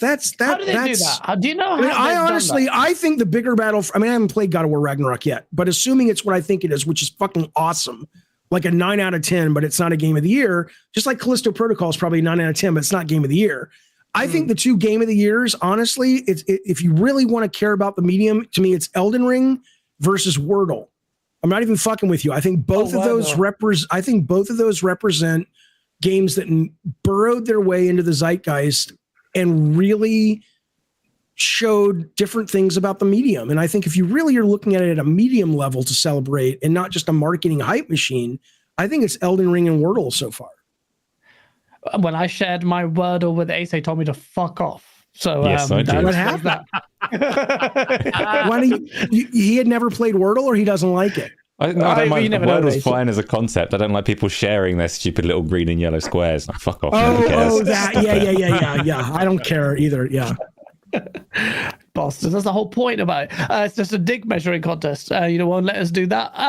But what about this thing? What about, Jaffe, what about recency bias and the potential for God of War being recently in the splendor of things? Well, that's yeah. I mean, that's why I think. I mean, first of all, no one's played God of War, so let's be classy stewards of this medium we claim to love and go. I mean. Let's fucking experience it before we actually try to have. I'm not saying you, but I see this all over the internet. Like, I can't believe you think Elden's good. It's like, you haven't fucking played God of War Ragnarok. Settle the fuck down, right? Yeah. But meantime, though, that's why I always say. I mean, I think all these award things are stupid anyway. They're fun, and if an individual wants to give them out, or a couple of people that like the kind of funny guys or the sacred symbol guys, you're like, oh, I know those guys. I value what those 3 guys say. But I've been on these nominating committees. I've won the big awards, all of them. I voted for the big awards and the small awards. Most people don't play half the games, right? I mean, there's this fucking thing called the Golden Joystick Awards, right? And the audience plays a really big role, if not the entire role, I don't remember, in who's going to win. Do you think people are actually taking that seriously? For every one person that's like, I'm not voting in this category if I haven't played everything. For every one person, there's probably 1,000 people like, hey, Kratos. I mean, that's what they do. How do you take this shit seriously? It's so stupid. So there's an element, based on what you've just told me, recency bias could play into whoever the panel of. And I'm talking about. Do you care? I mean, people do. People. I still remember Overwatch beating Uncharted and that causing a massive thing about multiplayer only game can't win, which fucking pissed me off. It's just a stupid thing. What I'm trying to expose. I mean, I've said this before. I don't mean expose, but I'll expose it again. If you really think the discussion about who wins Game of the Year can be had at the level that you're talking about, then you're living under the assumption that the way the titles are nominated and voted on and decided are actually done in some kind of fair, way that is an accurate barometer of what the best games of the year are. And that's so maybe if you want to have the argument around 3 people who've played all the games, sure. But I literally was on the game director committee for DICE. And literally, we had some of the biggest names in the industry, and there was like 4 different camps that didn't even agree on what it meant to get best game director. Like we were arguing over, does it mean this or does it mean this? And so people were voting on games they hadn't played, voting for friends, and voting for the same category, assuming the category meant this when this group thought it meant that. So they don't deserve right now the level of discourse that fans give these awards, at least most of them, because you're absolutely right.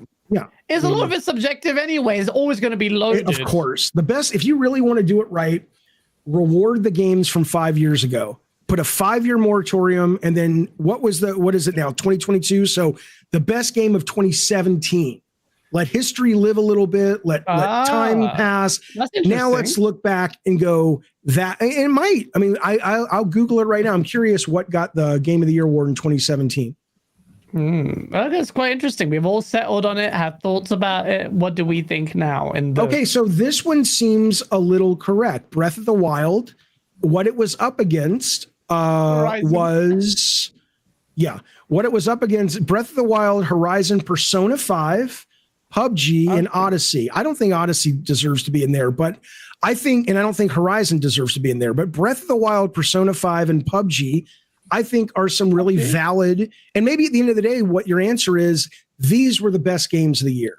But it's a subjective art form. It's kind of stupid anyway to make it a horse race. It's like, It is stupid. You could put someone in front of like The Godfather and you have 100 people sit there and watch it, and you could say, well, it's one of the greatest movies of all time. 10 people are still going to walk out of there and still say it sucks. Right? Yeah, I mean, it's just, right. it's all That's subjective. right. Same thing with a video game. It makes no sense at the end of the day. It's like, you look at 2018. Sorry, I had to walk away for a minute, but you look at like 2018, you had God of War going up against Red Dead Redemption 2. And I thought both had equal merits across the board. And I said, well, how can you say that one is better than the other? It's all dependent on how you feel about it when you're done with it and whatever else. I felt more emotionally attached to Red Dead Redemption, funny enough, than I did God of War. Loved God of War, platinumed it, the whole spiel. But I mean, still, it's all subjective. It's art. Right? It is. You look at a splatter on the wall and say this is fantastic, or you say this is shit. Yeah, absolutely. We've got people like Zorka in the chat who has the absolutely doggest, shittest takes on movies. He thinks Dune and Blade Runner 2049 are overrated. Blade Runner 2049 doesn't fuck. I walked out of Blade Runner 2049, but Dune was awesome.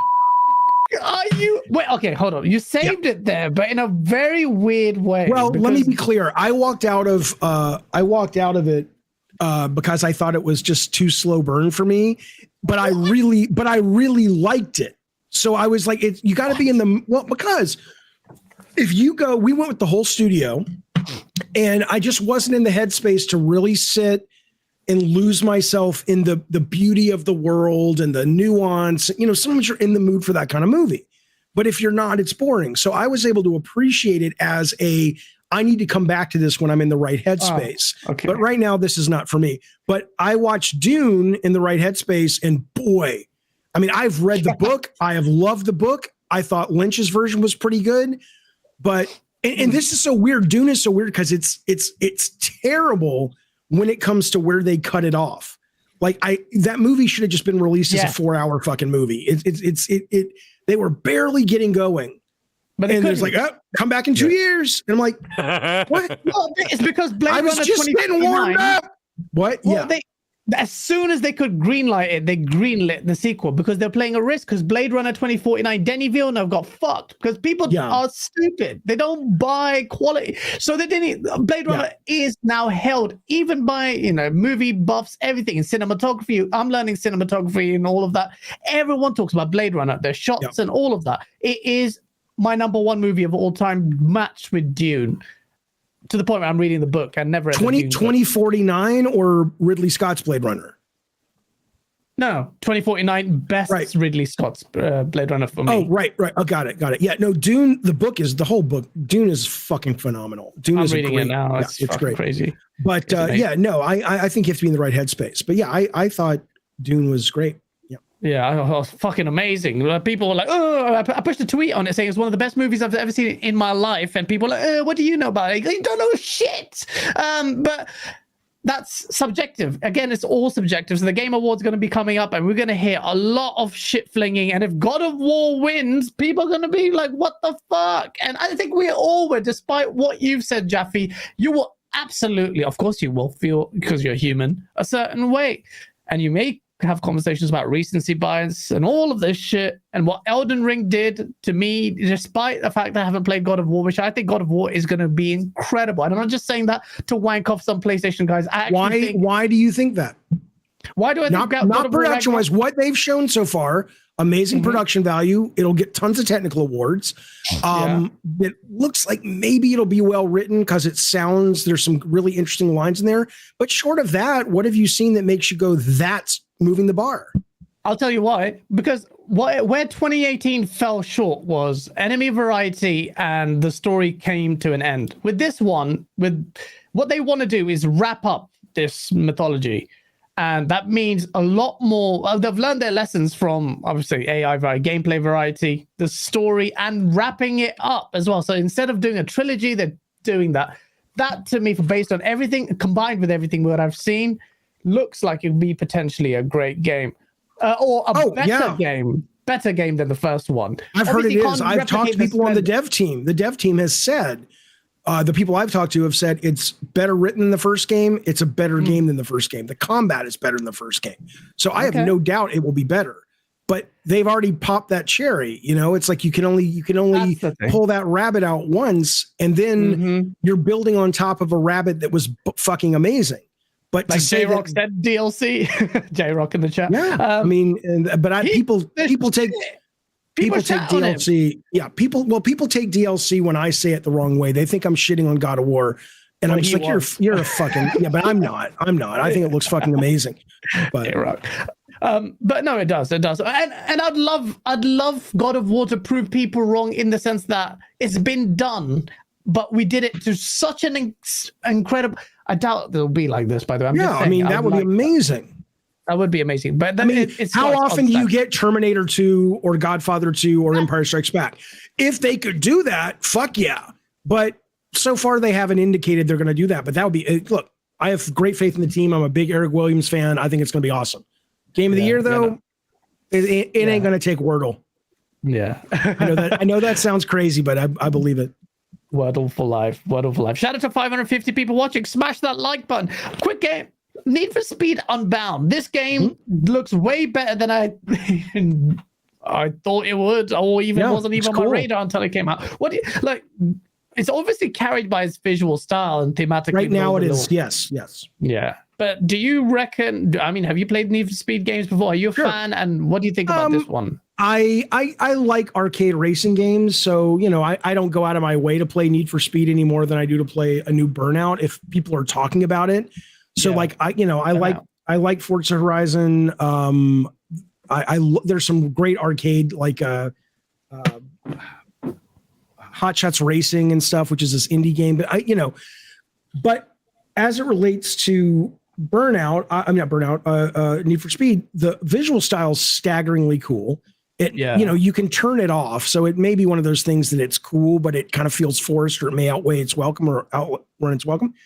But that's cool. And then I've been to the website and I've read about it, and they're doing this big story thing, and maybe the story will be well told. I was playing Grid Legends the other day, and I had never played that. Again, it's a Game Pass game, and I'm like, well, fuck it, I'll try it. And I was really impressed that they do full motion video cutscenes in that game, and it's really fucking good, right? So when I'm on the website for Need for Speed and they're talking about the story and your parents' garage and racing and all this, and the art style, it definitely made me say, I want to keep an eye on it. Now, let me be clear, though. One of my favorite games the last few years was this. So, and I'm not even joking. I loved Need for Speed. Fast and Furious Crossroads. So it was awesome. So it was janky as fuck and a broken mess, but boy, it had a lot of energy and heart. So what the fuck do I know? But I did love it. No, that's I think why a lot of people are beyond the visuals of it. The promise of a story in races actually, to me, is quite appealing, and it is to a lot of people beyond what they. If you write on paper, it's like, what story in a car game? But really, to me, it has masses of potential, because as someone who watched, if you haven't watched Initial D or the anime, I don't know if you watch anime, but there's a movie that's a live action one as well. It's an incredible story of a kid who delivers tofu, and his dad puts a cup in the cup holder, so don't spill that water, and he's in Japan and Mount Akina, and he learns to drift as a result of not slipping this water, and ends up joining a fucking drift team, and it's so cool. That's what. Are you crying? Who's crying? Oh, I thought you were getting all emotional. I thought you were starting to cry talking about the show. Oh no, my voice sounds like this. I'm kidding. People do say that. I'm kidding. Keep going. It sounds great. I'm crying. Yeah, that's great. Or Wang at Midnight for the people who don't know. It's a really good anime, good story about these guys. And I was into this whole scene of modifying cars and sacrificing all whatever shitty pay I was getting when I was working retail on my shitty little Polo, and the obsession of car culture. And hopefully this Need for Speed Unbound won't go as deep, but the story could potentially tap into that. Mag, are you... Yeah. I know you like racing. You were in a bloody Bugatti Veyron or thingy, whatever, a few months ago. Well, no, that in real life, yeah. Yeah, in real life, no one gets to sit in one of those. Yeah, it was a scary car to drive. It was 1,600 horsepower, for Christ's sake. Yeah, You drove it? Of course I drove it, yeah. And a Ferrari 458 last weekend, which, funny enough, the Tesla that I actually was driving was faster than the Ferrari. But anyways, that's besides the point. As for racing, let me get into that. Here's the thing. You mentioned something about story, and it all boils down to something I said an hour and a half ago. What would actually keep you invested in a game? Right? You got some kind of a conflict, you got some kind of a situation, you've got a nemesis of sorts, right? You've got something that'll actually get you to the point where you'll be like, you know what? I want to race this son of a bitch. I want to beat this guy. I can't wait to level up because he embarrassed me, from the 0 to 60 in the beginning of the game. Well, let me go back and face this guy in the end. And all of a sudden, you know what I'm saying? And then all of a sudden now you're back. And now you're back with a bigger and better car and you got to face this guy and whatever. So, yes, a story will keep you invested. However, here's the interesting thing. You look about Need for Speed. Need for Speed has not done very well in the last, let's say, 5-6 years, right? They've released maybe even 10. You can even go back and say even 10 years. But you look at it, and then you look at the dev team, and you look at what they're doing, and then they're saying, okay, guys, what do we got to do here? What do we got to do to sort of spruce this up? What do we got to do to change the situation? What you got to do, let's face it, the elephant in the room, how do we differentiate our experience from Forza? Because every time someone comes out with a racing game, Forza unzips their pants and flops that huge cock on the table and says, oh, sorry, were you saying something, sir? Right? And then like Gran Turismo, they can't hold a candle to that kind of stuff. And then any of those other games, you can't. So now what they got to do is they got to say, hey, how can we differentiate ourselves from Forza? It doesn't matter what Forza, Motorsport or Horizon, you know what I'm saying? But either one. And so they went with a completely batshit sort of anime style, wild, sort of crazy. You know what I mean? Like it's pretty cool. Like I'm really, really interested. Now, am I going to pay for it? Probably not. Am I going to wait for it to hit the EA vault? Obviously. Right? So what the hell is this now? Absolutely. No, look at your screen.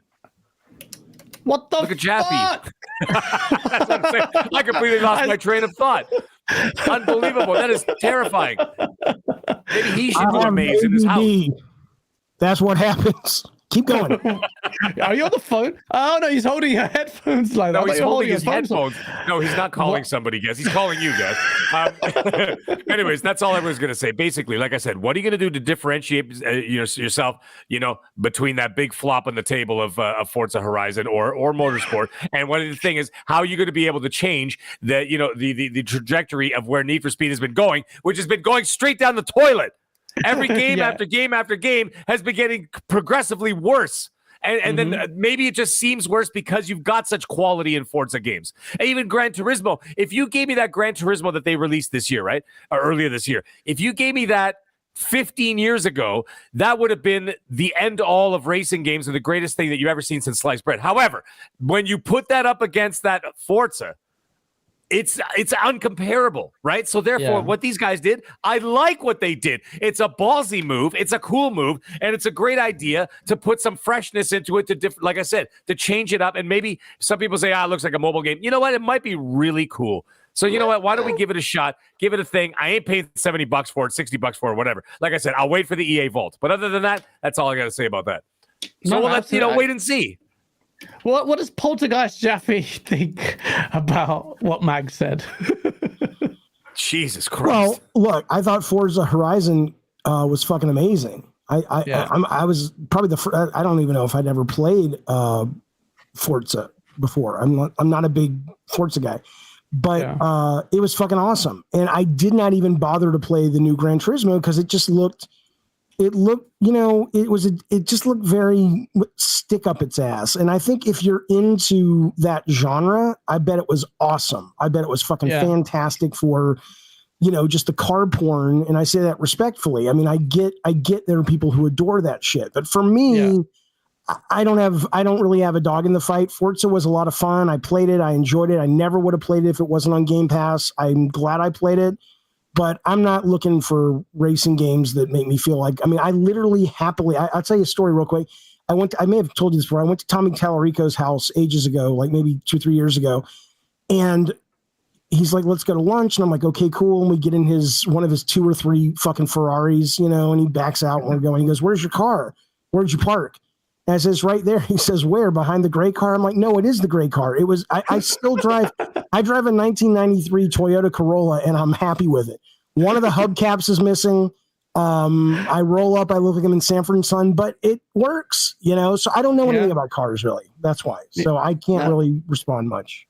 But that's the appeal of it. Like remember the Auto Modelista, for instance, that was or Blur or Split Second.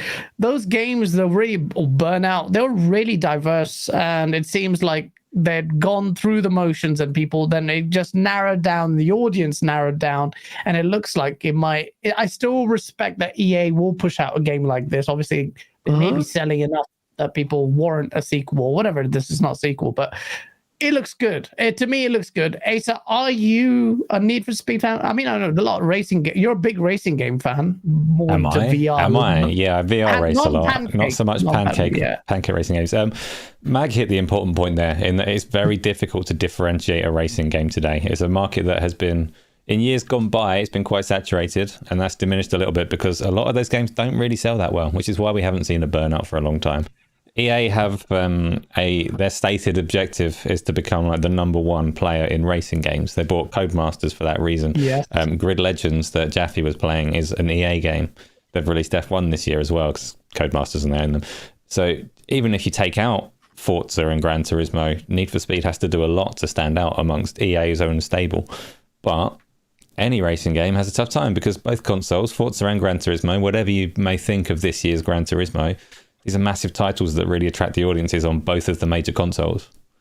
So it's hard for racing games to do well. Criterion are a very talented studio, however you want to say their name, and they are trying something. So hope it works for them. Hope they add virtual reality to it just for me, even if nobody else would touch it. I will. I'll be all over it. I'll look at the cartoon smoking in VR. Besides that, I've got the EA subscription, so I can play it and see what it's like, just like I did Grid Legends, but I'm not likely to stick with it if I have to play it in pancake mode. Pancake mode. No, fair enough. I think this should be. I hope it's good. I like the story bit. So there's a lot there going for it. It's got people's attention, and that's the hard bit. Grabbing initially everyone's attention. Now you've grabbed us by the balls. Now that you mention it. Just that one last thing. Speaking of grabbing people's attention, I was quite enthusiastic. I thought this game looks pretty good. And then the Need for Speed social media account said, "Oh, this guy's come at your boy." And I was like, "No, this isn't aimed at me anymore." I don't like people that say that. So, nah. You just don't like being called on. So on that note, we've got a couple of topics, but the big one, and I'd love to get. I know you two gents might be like, it's been done over the motion, but it's exciting stuff. It's big stuff. It has to be talked about. It's definitely in the title. Is PlayStation's posturing to the regulators working? Basically, the CMA have been unswayed by Microsoft's arguments, and that's caused obviously an enormous reaction. Yeah. Jaffe, I've always said, everyone keeps telling me in the space that my source videos are really antagonistic and that even though it's satire and it's fucking comedy, but people need to fucking lighten up. And you do the same thing. You reinforce a lot. Even I do. Am I taking it too far? That I see your shit. I'm like, fuck if Jaffe's doing it. Why can't I do it? That's it. He's a legend in the space. We should have freedom of expression, blah, blah, blah. But I'm going on a tangent. Sorry, ADHD. What I was going to say, I get it for ages, but I always say, come to shove. These two companies are battling each other. The stakes are massively high. So all this kumbaya shit is just nonsense. It's just a veil in front of you, and it doesn't take much What kumbaya shit?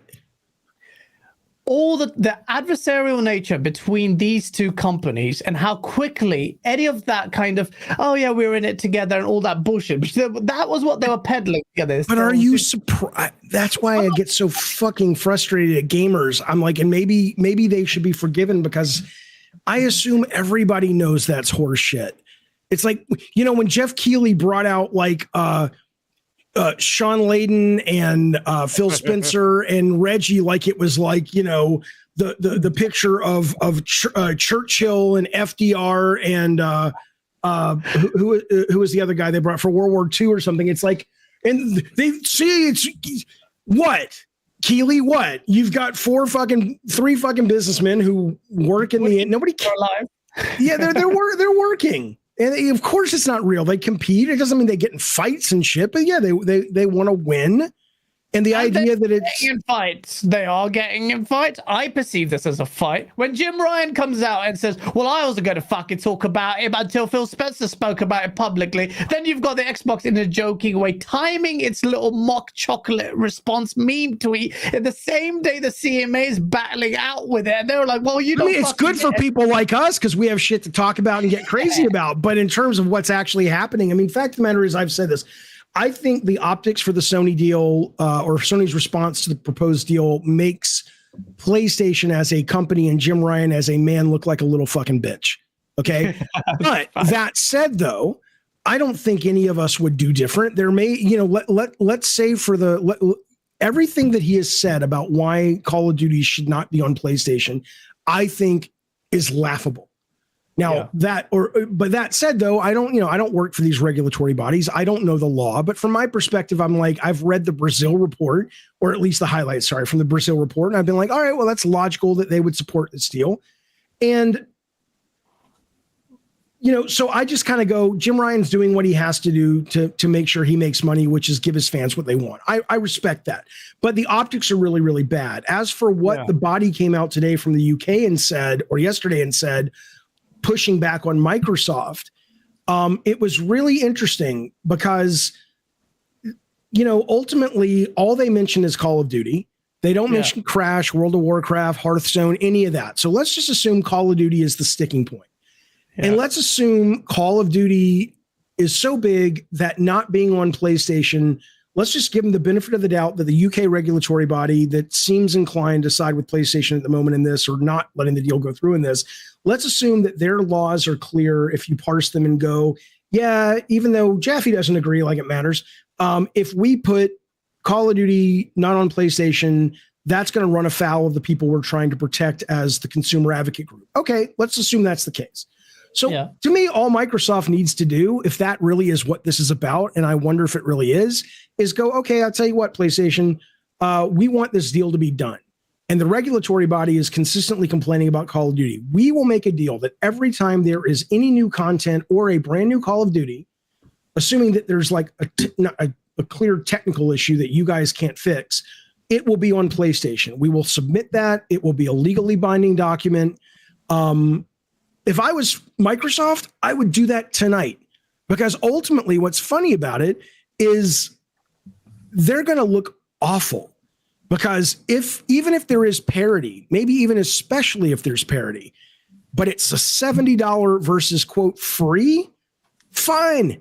We'll still make hand over fist money on PlayStation, and we'll eventually siphon off your fucking customers, because they're going to wake up one day and go, why am I paying for this fucking box when I can fucking, do a sub to my PC or my television or whatever. So I honestly think that if that, or call their bluff, if that really is the UK's beef, then go, okay, well, what about this UK regulatory body? Can we sign this and then we're good?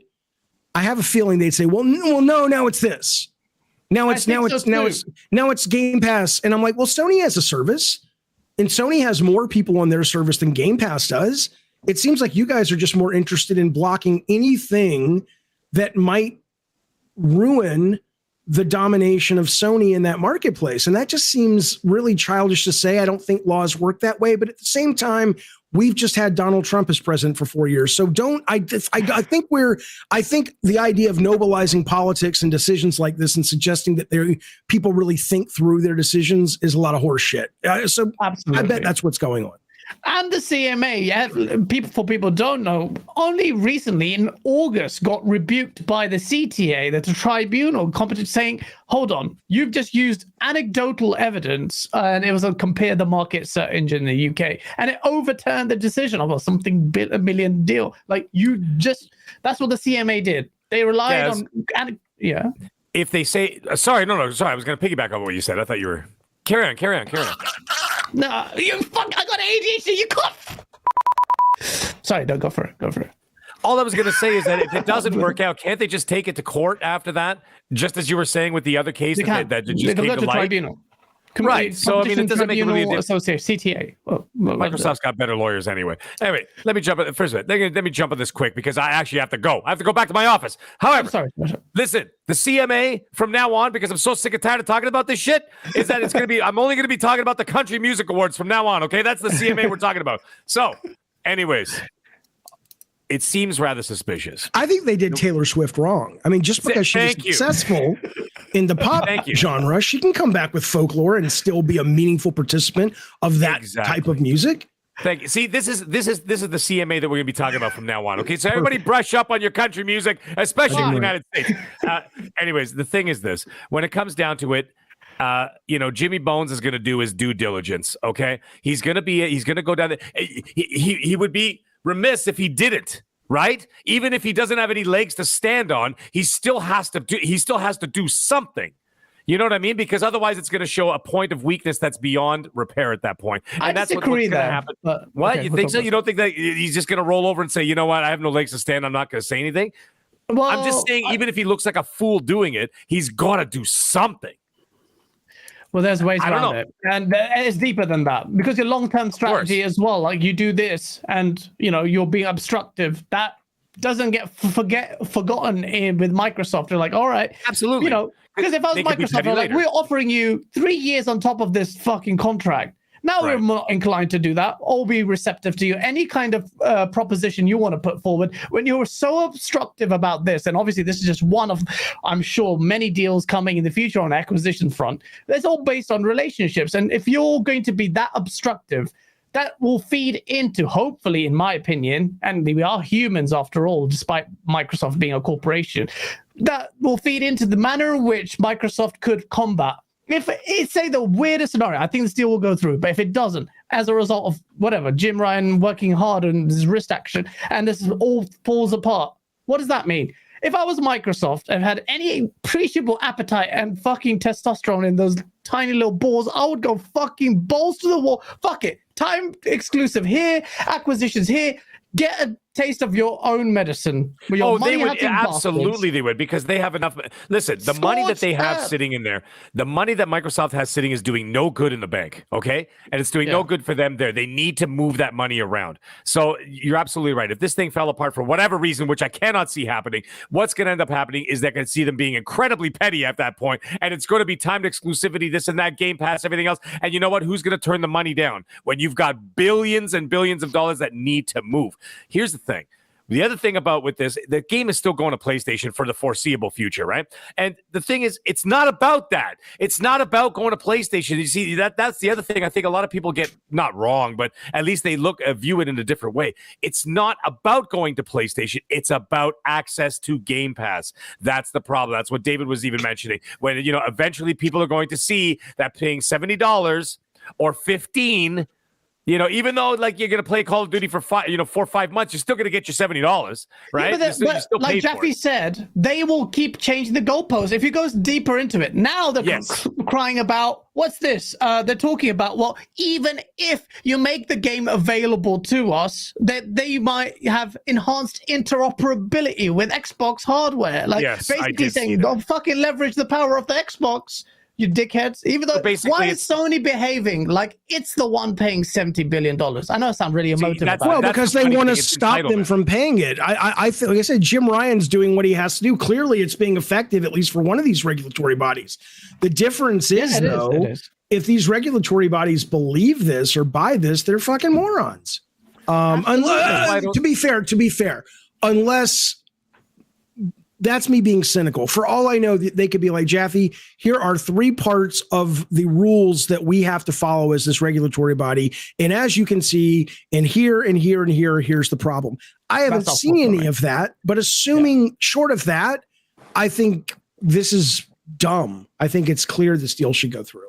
It will go through. It's a matter of time, but they are also, the CMA are also having to do their due diligence, even if they do not have, even if they see that there's absolutely no legs for Sony to stand on. I think there's a point, though, where it comes to where they say, you know what, we have to take it to the second round or whatever the hell it is and look deeper into it, because if we just agree with it right away, it's going to make them look like they didn't do their due diligence, right? So it's a lot of political posturing from everybody right now. And it's actually but I would, as a guy who has worked for Sony, and I don't know if this is every other company, but I have to imagine it is, at least that when you're dealing with the kind of money these companies make, like Microsoft and Sony, while Jim Ryan may fly off the handle, I don't know Jim, or Sean Layden or David Jaffe at the time or whatever, as a company, these are very disciplined companies. In my entire time working for and with them, I never saw like, oh yeah, well you did that, we're gonna fuck you like this. They don't. They're going. Haven't they done that already? At least in posturing into statements. Sure, but that's work though. That's a very Sony doesn't let. I mean, Jim Ryan is cleared through PR, right? It's not like which isn't to say that Jim Ryan works for PR, but it's like they are very protective of what messaging they send out. And Sony knew, they had to have known that, hey, if Jim does all this, this is going to be the blowback and people are going to go, probably what they did is they sat in a meeting and said, short of a bunch of loudmouths like us, 98% of the audience that purchases PlayStation doesn't care. And until it's too late, or if nothing changes, then they won't even know to care. And the PR blowback from a tiny little sliver of the audience is not going to be anywhere near problematic if we choose not to fight in some way for whatever reason the value of fighting is. So these are guys, this is not a schoolyard fight. These are billion and trillion dollar companies, and they're more discipline going on, at least in the PR messaging, than I think what it sounds like when you guys are sort of putting motivations behind their actions. I think. Well, part of me would like to think that the human element of that would have a cascade effect down into not human, not human. It's money. It's the PR people saying, don't say this or we get in trouble. It's the same reason that Nintendo now and Sony and Microsoft have all said, no tits on our system for the most part. We're going to censor a bunch of stuff, and the internet can bitch all they want, but Sony would rather have 1% of the audience say, fuck you, Sony, and out of that 1%, maybe 0.1% of the 1% walks away, than be on Fox News on Tucker Carlson going, did you know that on the Sony PlayStation, your kids can buy a game where you can give a blowjob to Satan and then he shits in your mouth and you get superpowers? That is, you know what I'm saying? I mean, they think about this stuff. That's the job. What did we say 2 hours ago? We were talking about people boycotting Bayonetta 3. It's exactly the same thing. It's such a small, minute people are actually going to do it that it's inconsequential to the final product, right? So. Ashes to Ashes in the chat says, whoa, that sounds amazing. That's my idea. You can't take it. Wasn't that the new game you were working on? The new horror game? Well, you shouldn't have spilled the beans. Anyways, guys, listen, I do have to run. Now I got work calling me now. We have, I got to go pretty soon. I don't have to go right now, but in a few, I don't have a lot more time. We'll wrap it up very soon. Mag, thank you so much. Yes, for guys, joining. It was a pleasure.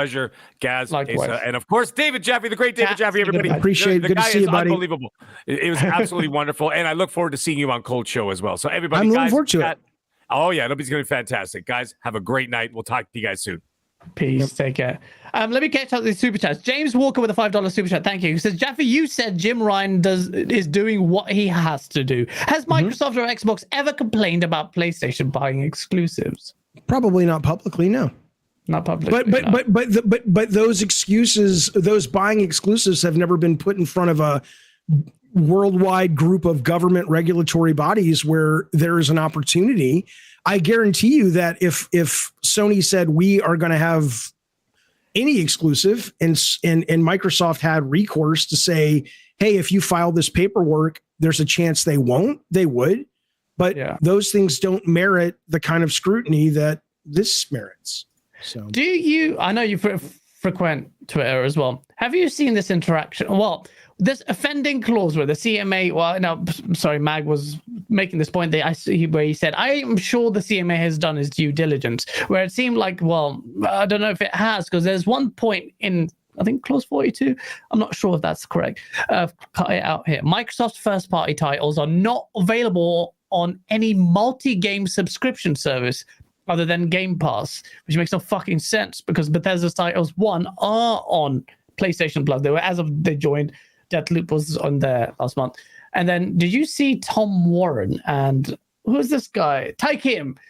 I saw they had a little bit of a back and forth, but I didn't really pay attention to it. Yeah, it was just fucking stupid. What was the gist? No, the gist was this. Ty Kim's like, oh, well, you're trying to do it. Ty Kim acts like freaking Jim Ryan is inside him. But he was saying like, oh, you just took it the wrong way. You're trying to take shots at the CMA. What they meant wasn't just all third party. They meant first party games, to which Tom Warren replied, what? You're saying that fucking Gears, Halo, and Forza should be on thingy? Well, let's put Spider-Man on fucking Game Pass.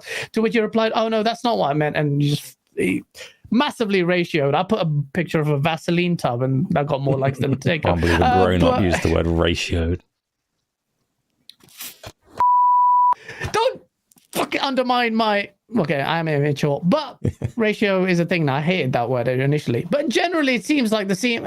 Well, I get it why people are strained with this conversation, but I would also like to think that this kind of attitude that I see it, perceive as combative. I see Sony's almost image, public-facing image, in a very long time hasn't looked this weak. I think that's true. I don't think it matters, but I think that's true. I also think, well, I have this theory that of the trickle down economics, don't want to trigger the UK people, trickle down sentiment that if comes from this 1% of us loudmouth core people, and it spreads. It's how the PlayStation's value proposition had spread. I know it's a myriad of different things. So I wouldn't say it does. I would put forward the argument it does matter. I can't quantify that. I can't even give you any paper. How we know right now it doesn't matter because PlayStation is still selling bucket loads. Now, if you were to say there is a delayed response in the market from where something happens at the tip of the sword where the real hardcore have an issue, and maybe it takes on average 3 months for that issue to become apparent and cause the general consumer to respond, okay, maybe there's truth to that. But if, depending on how long that delay is, if it's true at all, you're not seeing any fallout from this. And the immediacy of everything with Sony selling bucket loads timed its fucking price hike as soon as the components were available. Price hike and exclusivity out the wazoo. And they just released a God of War bundle that's coming out on the 9th that is nothing but God of War in the game. Maybe you save $10 if you buy the bundle. There's no, somebody in my chat was like, at least fucking put some fucking side panels that are kind of custom God of War. There's nothing about the bundle. It's like, why even call it a bundle? Go fuck yourself. So yeah, I don't think they're offering a lot, and people are still showing up like crazy. True. One quick point. I really wanted to chat to you about this in person. This Alana Pierce posing as with the game. You're like, she's too fit to do that. No, she wasn't posing with the game. She was posing with the sweat. So Corey tweeted out a kind of a grab bag, prize bag, whatever, that the team development got for going gold. Yeah. And there was like a really nice note from Eric, the director, and there was a license plate tag and all this shit. And then there was this sweater that said like God of War dev team or something. And so Alana got it because she's a writer on the game, and she tweeted out a picture of her wearing the thing. And the video I was making, it was actually just pulled from a longer conversation, but I was just like, I thought this was an interesting conversation, was about that Alana wore the sweater and then she posted herself, tweeted it. And I don't know what, I think fit in the UK means something different. I just said, holy shit. She's beautiful. In that picture, she's glowing. She's beautiful. She's radiant. And people were like, Jeffy, she's too young. I'm like, I don't want to have sex with her. I don't want to go on a date with her. I'm just saying, and I get it. It's really, it's a real slippery slope when you start commenting on people's appearance and women's appearance in general. It's really, why do you even need to do that? I understand the value of why does that need to be shared? But the fact of the matter is, Alana would probably tell you that some of her social media success, not all, I think she's great. Her shows are great. Her awareness of the industry, her connections are great. Her camera is great. But part of her success comes from the fact that she happens to be a really attractive woman. And I would argue most of it. Well, I don't want to argue, but that's, there's no way to know. And I think I know Alana, and I've talked to Alana, and she's got a lot going on that is of great value, that even if she looked like me, I think she would still be very, very successful at what she does. Agreed. That's one of the arrows in her quiver, is that she's a really attractive lady. And in that particular photo, all I was saying is you've got Alana, who looks great in the picture. She's an attractive woman wearing a dev sweater, which is like, wow, really hot girl making video games. And she's surrounded by video game paraphernalia. All I was saying is like, what a great picture that you could turn into a poster and sell it like all the video game colleges, up and down the coast. Because that's what I was saying. And people were like, you want to fuck her? I'm like, okay. You see, I'm learning from the experiences you have, because I find great. No, I am, but I say that, but I put my foot in my mouth all the time, because you are learning. You're doing exactly what I do. I know, but it's just like, at least I could tell the sincerity of it, but none of the internet seems to. We talked about this last time when you talked about your poll about would you kill these NPCs of different, minorities, and no one understood. Everyone went mad, and I'm just like, why? And it's more maddening to me that people don't understand. It's so obvious. It's there, black and white English. But I think it depends. I think it really depends on who it is, right? I think if you're talking about somebody who is in a oppressed minority. And most minorities are oppressed, to be honest, at least in my opinion.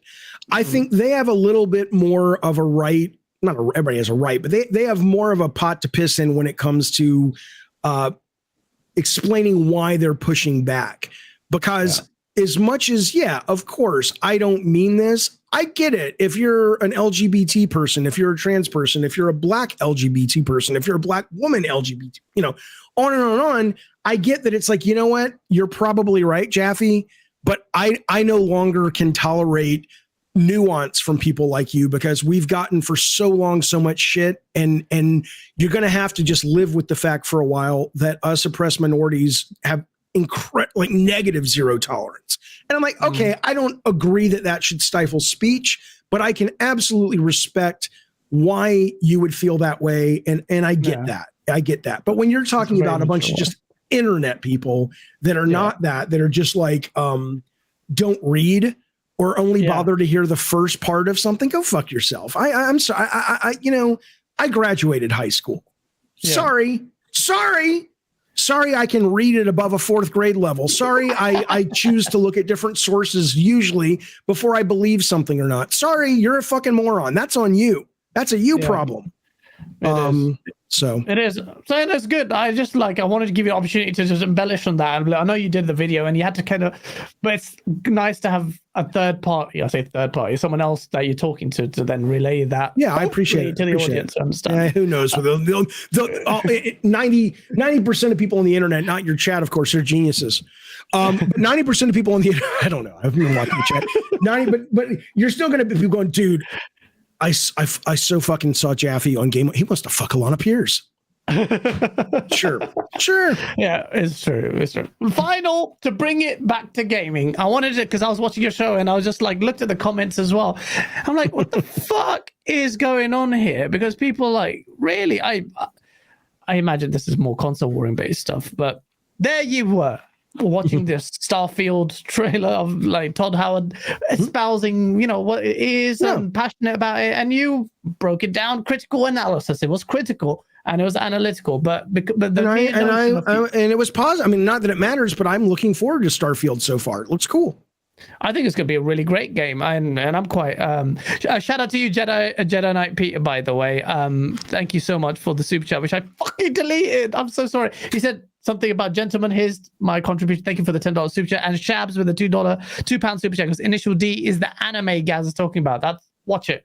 And I'll reach out on Twitter. I'll send you links.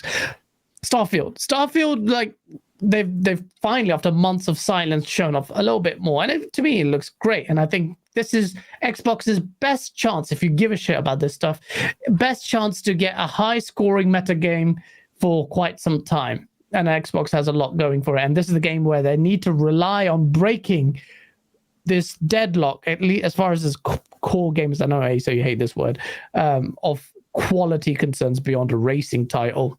This is it. First party game, single player, Game Pass if it matters. Starfield, they revealed their dialogue system, and people complained about that. People complained about the fact that I thought it was kind of cool. I thought that you can spend your points to affect the conversation, which is going to motivate you to go out and take on quests to build your points so you can be more charismatic and I'm not saying it'll work, but I'm like, well, it's interesting. I mean, I've seen, we've seen like Obsidian do the thing where it's like, if you're not above this level, you can't say this thing. But it sounded like Howard was saying that they actually, it's almost like you've got a reservoir of points based on how you've played, that at any given time, you're like, I want to put some points into this because I really want him to talk about, what's in that black box on the spaceship. Or I like the fact that he talked about if you have a trait that you have as a character and you don't like it, it's not about remaking your character and starting again. It's not about going out and finding a, what is the fucking thing in Elden Ring, an Ember tier or some fucking thing to re-roll your stats. You can literally go on quest. It's like, if I want my character to be more charismatic, okay, here's some quests that you can do in real time, and then you'll up your charisma points and you'll be able to move forward in that branch of the game. Is this great? Is it bad? I don't fucking know, but it's not shit. It's interesting. It's definitely reflective of a studio that's sort of thinking about how to make a open world RPG more immersive. Yeah, no, absolutely. I thought, but people took issue with the fact that, one, there was voice dialogue. There's more, like Skyrim had 60,000, Fallout 4 had 111,000. This had 250,000 lines of dialogue. So right, but most of it is smashy, smash. That's, they got the Gotham Knights guys writing it. Oh, you need that, yeah. But anyway, you have a lot of people took issue. People think, well, your chat was being relentless. Think Todd Howard doesn't know how to, he's like a con man who doesn't know how to make games. And there's like, there's two Todd Howard camps who hate Todd Howard. There's the console war camps that just should go fuck themselves. You're an idiot. You I have no time for you. Now, the ones that are having fun with it, that's great. Yeah. Like, Next Gen 360, a buddy of mine, he has a show. Oh, yeah. He's just like, dude, it's show business. It's just entertainment. And if you come at it from that way, yeah, of course, have fun. But the people who really take it seriously, I think, are fucking morons because it's disrespectful of the actual medium itself. And so the Todd Howard console war thing, I have no time for you, whatever. The ones that say Todd and Bethesda have lost a lot of faith for us because of they've released buggy games in the past, or they've promised this and they haven't delivered. Yeah, sure. Don't buy it or wait. It's on Game Pass. Fucking try it. It's the perfect thing for customers and the bad thing for Bethesda. If the game comes out and it's too buggy, then don't play it, but ultimately gamers are going to have to come to some point, and most gamers do, because the fact of the matter is Cyberpunk 2077 is now a massive success story, to the point that there's a lot of chatter out there that Sony may be trying to buy CD Projekt Red. I don't know. Who knows if it's real? But that's, there's a number of things they've done that indicate maybe someone's sniffing around if they haven't already been. But Cyberpunk is looked at as a big success now, right? John Carpenter, the film director who wants to direct a Dead Space movie, was quoted the other day saying his favorite game that he's addicted to is Fallout 76. Well, I remember when that game launched and people said, this is the end of Bethesda. You've lied to us the final time. Well, that would be true if all the customers ran for the hills and never came back. But guess what happened? Bethesda just kept working on that. They kept working on, what is it? What's their online game? Morrowind Online, or whatever the fuck it's called. Oh, Elder Scrolls Online? Elder Scrolls Online. And they're doing well, right? So it's just like, I get it, 2%ers. You don't like it. Yeah, I don't like it either. But if you want the best graphics and you want big open worlds and you want ambition, and you want it at Christmas and you don't want to delay, sorry. And the fact is, what they're training the developers is they're saying, we're going to complain about it, but we'll still buy it. And we'll buy it more than we ever have. So, What would you do if you were running? What would you do if you were running that business? I would ask these guys in the chat. What would they do if you knew every time you put out a product and it was buggy? Even Battlefield 2042, people are coming around to now saying, "Hey, it's actually starting to get really good." Well, EA had that problem with, remember SimCity, and that was like the sky is falling because SimCity Online was a disaster. EA has been trained by the customer. Don't worry about it. They're loud, but they're a vocal minority. End of the day, you can release games that are good enough, but don't worry about it because in time they'll show up. And if you don't like that, that's fine. Then stop showing up, but shut the fuck up about it. Because it's like you're a gamer going, I don't like this and I have a pot to piss in. And then you don't act on your ethics and you don't not buy those games or your friends buy those games. No one cares. What is it about Starfield that, I mean, what game is there? I mean, what mainstream AAA game has a systematic based game like this of this scope that I don't understand? Like, where's this liar tag come from? Is it that Fallout 76? Well, I think it's Fallout 76. I think it's the bugs in Skyrim. I think if you're not talking about the console war stuff, Bethesda has made a bed that they need to lie in now, or that they have to accept that there are people online that show up at shows like yours and mine and whatnot, which means the ultra hardcore game fans. And they have a certain image in mind of what it means to be a Bethesda game because they've gotten burned the last couple of times. And that's a valid complaint. Yeah. But, okay. But guess what? Customers are still showing up. You're in the minority.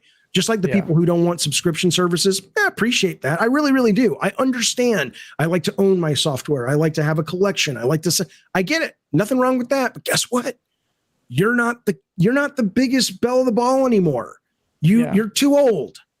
The younger generation doesn't give a fuck about that. They like Netflix. They like Fortnite, which they've never owned. They like Roblox. Sorry. It's called getting old. Wait until your fucking balls drop. That's even worse. Like really drop. It's just what happens.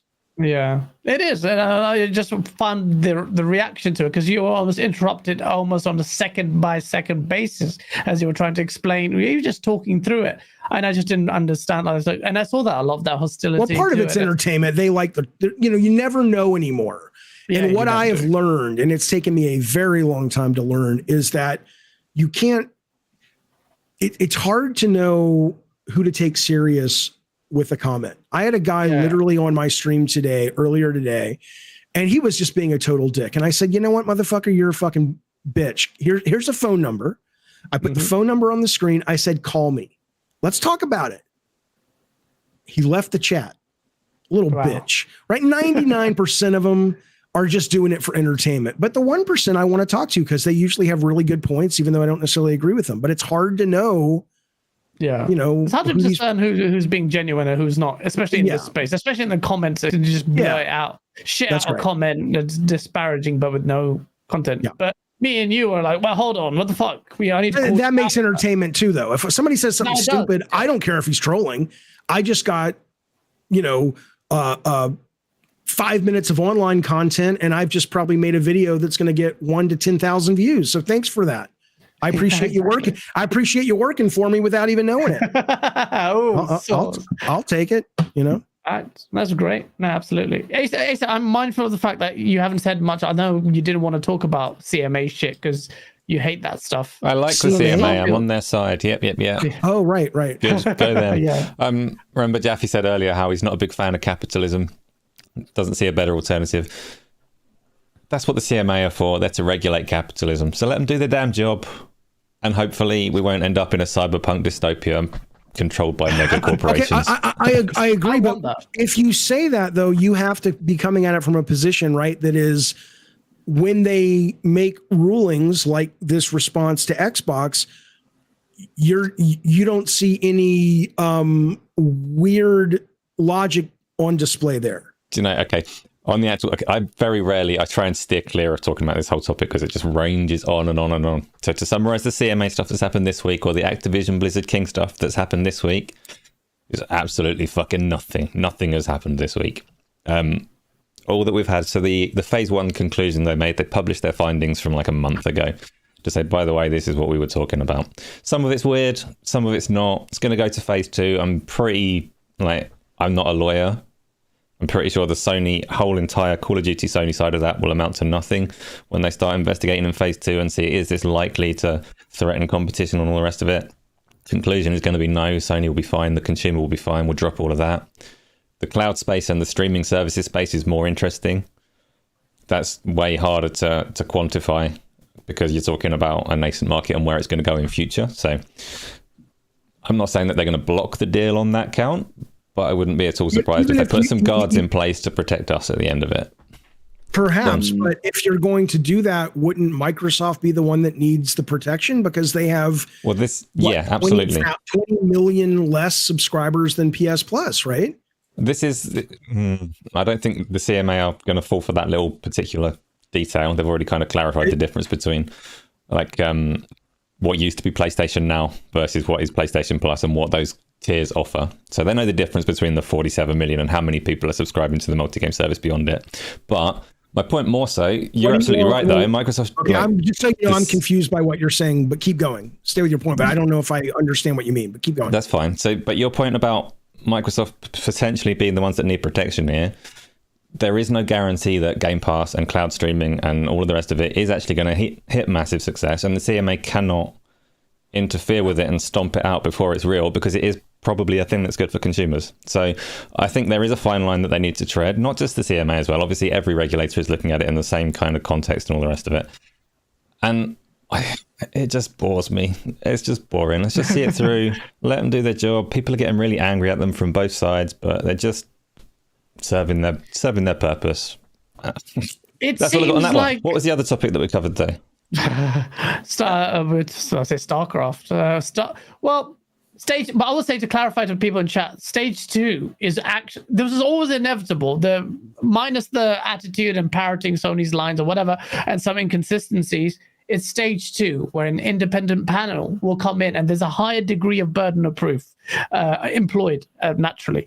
But the CMA are not infallible. Just in August, they fucked up so hard, royally, by the way, that the tribunal rebuked them and completely. The problem I have with your theory that the CMA or any of these bodies are working for the people is, theoretically you're right, and I love that. That's why I'm not a Republican. I'm a lefty progressive Democrat, if you can be those things.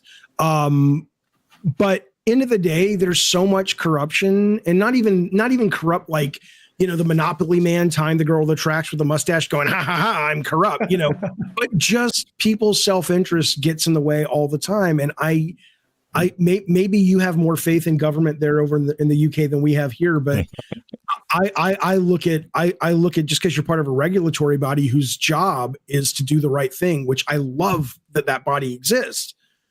Yeah. You're going to put it beyond them to, you know, do things that are going to be in their own personal best interest? No, I get you. Like, regulatory bodies are not necessarily perfect, and the people working within them are not perfect, but they're taking a whole lot of heat at the moment just for saying we're going to look at these things. And that seems a little bit overboard. They should be able to do their fucking job. I agree with that. There should be, but their approach is almost, well, we contrast that with the Brazilian ones. I know different jurisdictions, but it's almost a guilty until you're proven innocent. Perhaps that's their modus operandi.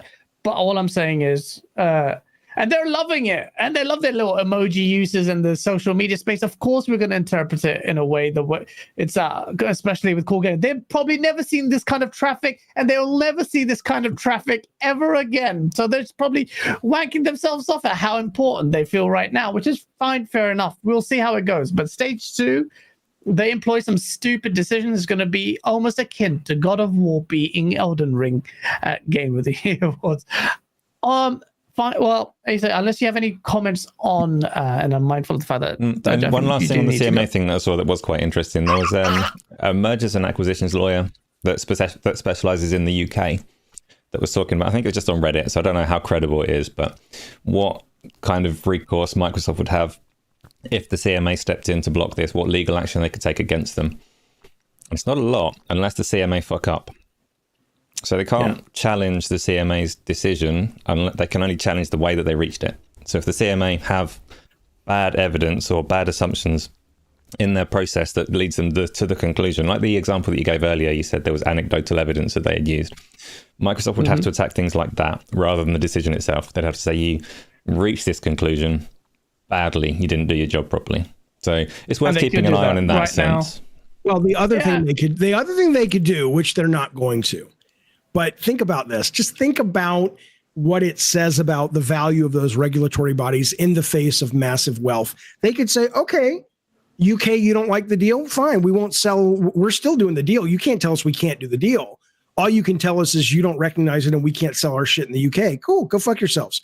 And we'll see what your customers think when you don't get Call of Duty, you don't get Windows, you don't get any of this other shit. Become you stupid sheriff. No problem, UK. Come on. I mean, that's the real tragedy is that they're not going to, but they could do that because they have enough money to look in the eye of the regulatory body that has been put there to protect everyday people and go, we're so rich, we don't care about your regulatory body. We're fucked. We're all going to hell. As long as we get neon lit streets and like Blade Runner and big massive JOI holographic things. Yes, that's all I care about is the virtual assistant, the hot virtual assistant. That's all I care about. Anna de Armas, you would be bought. That sounds weird. Not bought. That makes you sound really bad. Scratch that. Do not clip that. And on that note, apart from Starfield, I don't think there's much we can talk about. Just about Jaffe's reaction and his live stream. It has been an incredible show, Jaffe. Hey, I gotta plug my shit. Come on now. You want to do that? What you fucking? You can find me at Stadia or Intellivision.com. I'm very active. At David Scott Jaffe on Twitter. If you go, I think YouTube is starting this thing with handles now. I don't know if you guys got your handle over there. Yeah, but I did. YouTube.com/David Jaffe Games. You can find me on YouTube. I'm all over the internet. We stream multiple times a week. Tonight, for members, we're doing Pot and Popcorn. We're watching Halloween Ends, and we're getting stoned, and we're watching some other fucking low-budget piece of shit. So it's a fun time. Hopefully, I'll see you over there. In the meantime, as always, you guys, I love being here. Thank you for not only having me, but accommodating my late schedule today. I appreciate that. No, it's crazy for you to say that. Thank you for being here. And thank you, Isla, for linking David Jaffe's stuff in the chat. It's also in the description. Oh, yeah. Thank you. Yeah. Isla, that you were insulting earlier, but in a funny way. When she went oof. But shout out to Isla. Nice, living in 2022, Isla. She has got a very ancient name. They Roblox. They took the sound away. Where'd the sound O's go? I think you owe Tommy Tallarico a nickel, Isla. Anyway, whatever. You're friends with Tommy, by the way, right? I like Tommy a great deal. I think I think he's in over his head. He knows that. I think it was smart for him to step out of the CEO role. That's not what he does. But I was down there. I played in television. I don't necessarily believe in the product as is, but I know his vision. His heart was in the right place, and he ended up just fucking it all up in various ways. I don't think it's ever going to come out, but I think people painting Tommy as some kind of a con man. Tommy's like Tucker in the movie Tucker. He's gonna miss more than he hits, but he's a dreamer and he's a doer, and sometimes it works and sometimes it doesn't, and we need people like that. I'm a big fan of Tommy, and it pisses me off when people act like he's trying to fuck them. He fucked up. He stepped in it. His reach was way more than his ability, but he wasn't trying to steal your fucking money. He isn't. And for the chat, you don't know Tommy Tallarico. He's a legend. You should know that. Watch his review of High Heat Baseball, whatever, 2000 something. Type in Tommy Tallarico High Heat Baseball review. It's fucking brilliant. The Intellivision console. Actually, I know someone who's actually had an early unit of it to review, pre-release unit of the Intellivision. So good luck to him if it works. Is it Isla or Isla? Isla. Can I say something to Isla that is incredible? Yeah, absolutely. Say whatever you want to Isla. She says, I've never played Roblox. My boyfriend always says it ironically. Can you imagine if that's what he does during sex? It's like, oof, oof, oof, oof, oof. I'm just saying, that's what he should do. You should tell him tonight. It's like, baby, get on in here. We're gonna make love, and we're gonna make Tommy Tallarico a lot of money. That's what he should do. right. Fellas, I'm out. I appreciate the invite. Bye, everybody. Thanks for putting up with me. I do appreciate it. And I'll see you guys soon. Thank you so much. Thank you, everyone. Please smash the like button on the way out. And oh shit, he's gone. And on that note, as he messed up, but my head is disappearing. Oh, yeah, back. Just want to say thank you all. Everyone chat, all 410 people view. It's been lovely. Ace, I want to draw this out a little bit. I have videos in the works. You have a video that I'm going to. You know what I really enjoyed just there at the end. So Jaffe ejected really fast. It was unexpected. So I have to fix it and make this presentable on screen. But Gaz's immediate response was to stick his head off of his own camera and think that would make things better, right? No, so this is what I have to work with. Yeah, but that's still what it looked like on screen. What the fuck am I doing? It makes no sense. I kind of like this. Like everyone in chat, what would you want to talk about? What game do you want to talk about? Let's talk. Game. Let's test I like it talking out. about games. We did Scorn already. Yeah, what else have I played this week? I played Horizon Forbidden West. You've been talking about that in the background. Have you actually played Forbidden West? No, I haven't. I've been playing Overwatch 1.2, which is fucking Overwatch 1. 2, yes. Yeah. I mean, who in chat's played Overwatch? It's the same shit, man. It's like, it hasn't changed. It's the weirdest thing. I launched Overwatch 2 and it told me I'd already played it for 19 hours and which characters I'd spent what hours with. It's like, what? No way, did it do that? Yeah, it keeps the stats. It carries them from Overwatch 1. It's madness. I've not actually played it properly, though. I've not got into a match yet. I need some friends to actually go on with. Well, thanks for that. I'm playing it. I'm playing on my own and fucking need a team, but that game is the same. Apart from some models have been upgraded slightly. I can't tell the difference because they're so very conservative. And the extra maps and a few characters who I haven't played with. But it's the same fucking game. It's the same game with 5-on-5 as opposed to 6-on-6. It's the same game. How can you call it a sequel? Why are not people pissed off because they made it free to play? Come on. This game was not designed to be released in the way it has. So you're crying about $70 games and you've got Overwatch 2 royally taking the piss about what it means to be a sequel. But yeah. I mean, and Psychonauts 2, I've been playing that. I'm well behind on Psychonauts 2. Like, I know that came out last year and everyone loved it, but it is so good, and I hate 3D platform games. So for me to endorse Psychonauts 2, the platforming elements aren't even good, but everything around it is brilliant. Good game. Yeah. No, I went quite far into. I need to play that again. I played it on PC, and I need to move it to my Xbox. I think I've got it installed. Dream Corridor, thank you for the $5 super chat. Because I just started Elden Ring. I'm not sure I feel the best game ever vibe yet. What am I supposed to be feeling? Dream, I get where you're coming from, but explore, because the game doesn't hold your hand. And when you do go into it, you will just come up with encounters and worlds like make no fucking sense. Like the spectacle of it. Yes, it doesn't have raw visual fidelity, but art style and the world is telling its own story. It's really weird. You will bound to feel that way. Trust me, a lot of people did. But when you play it more, and I'm stuck, I haven't even fucking completed it because it's so daunting at time. I've got to play Cyberpunk, Red Dead Redemption 2, Elden Ring, freaking so many games. But yeah, did I watch the anime Asa? Of course I did. Have you watched the anime Asa? Edgerunners. Cyberpunk's anime. No, I still haven't. You told me to a couple of weeks ago. Really good. Oh, it's just time, there's so many games to play. You've got those 3. I've got a backlog of like 1,500 games or something at least on each platform. Yeah, sitting down to watch something, I want to. we should after. So chat, we are finally edging close to our Tuesday show where we get to chat to you, by the way. It's a phone in, you guys get to play, but after we should do more community game nights. I get to play with people in chat, which we want to do. Got a Let's Play series that I'm still working on a video, but that will happen. So, because we want to interact with you people. Have I pre-ordered Modern Warfare 2, Nathan? Yes, of course I have. I did it twice, but I cancelled the PlayStation 1. It ran better on Xbox. Are you you're not playing COD? The fuck off! You're not playing COD. And I get out of my face with that nonsense. I'm glad other people enjoy it. I've explained many times though. I don't process camouflage, and these people I can't tell them apart. Someone runs across, and I'm like, "You on my team?" Oh, I died again. No, man, I want to play ASAP. We all play. You play COD every day. I can't wait to play COD Modern Warfare 2. I'll go jump back on. I played quite a bit on Modern Warfare 1. Well, I say quite a bit, not like some crazy people, but yeah, I'm definitely on that. definitely on that. That's going to be potential game of the year for me personally, as in something that entices me, not as in terms of quality thing. Not in terms of an award, no. Call of Duty is not even eligible for awards.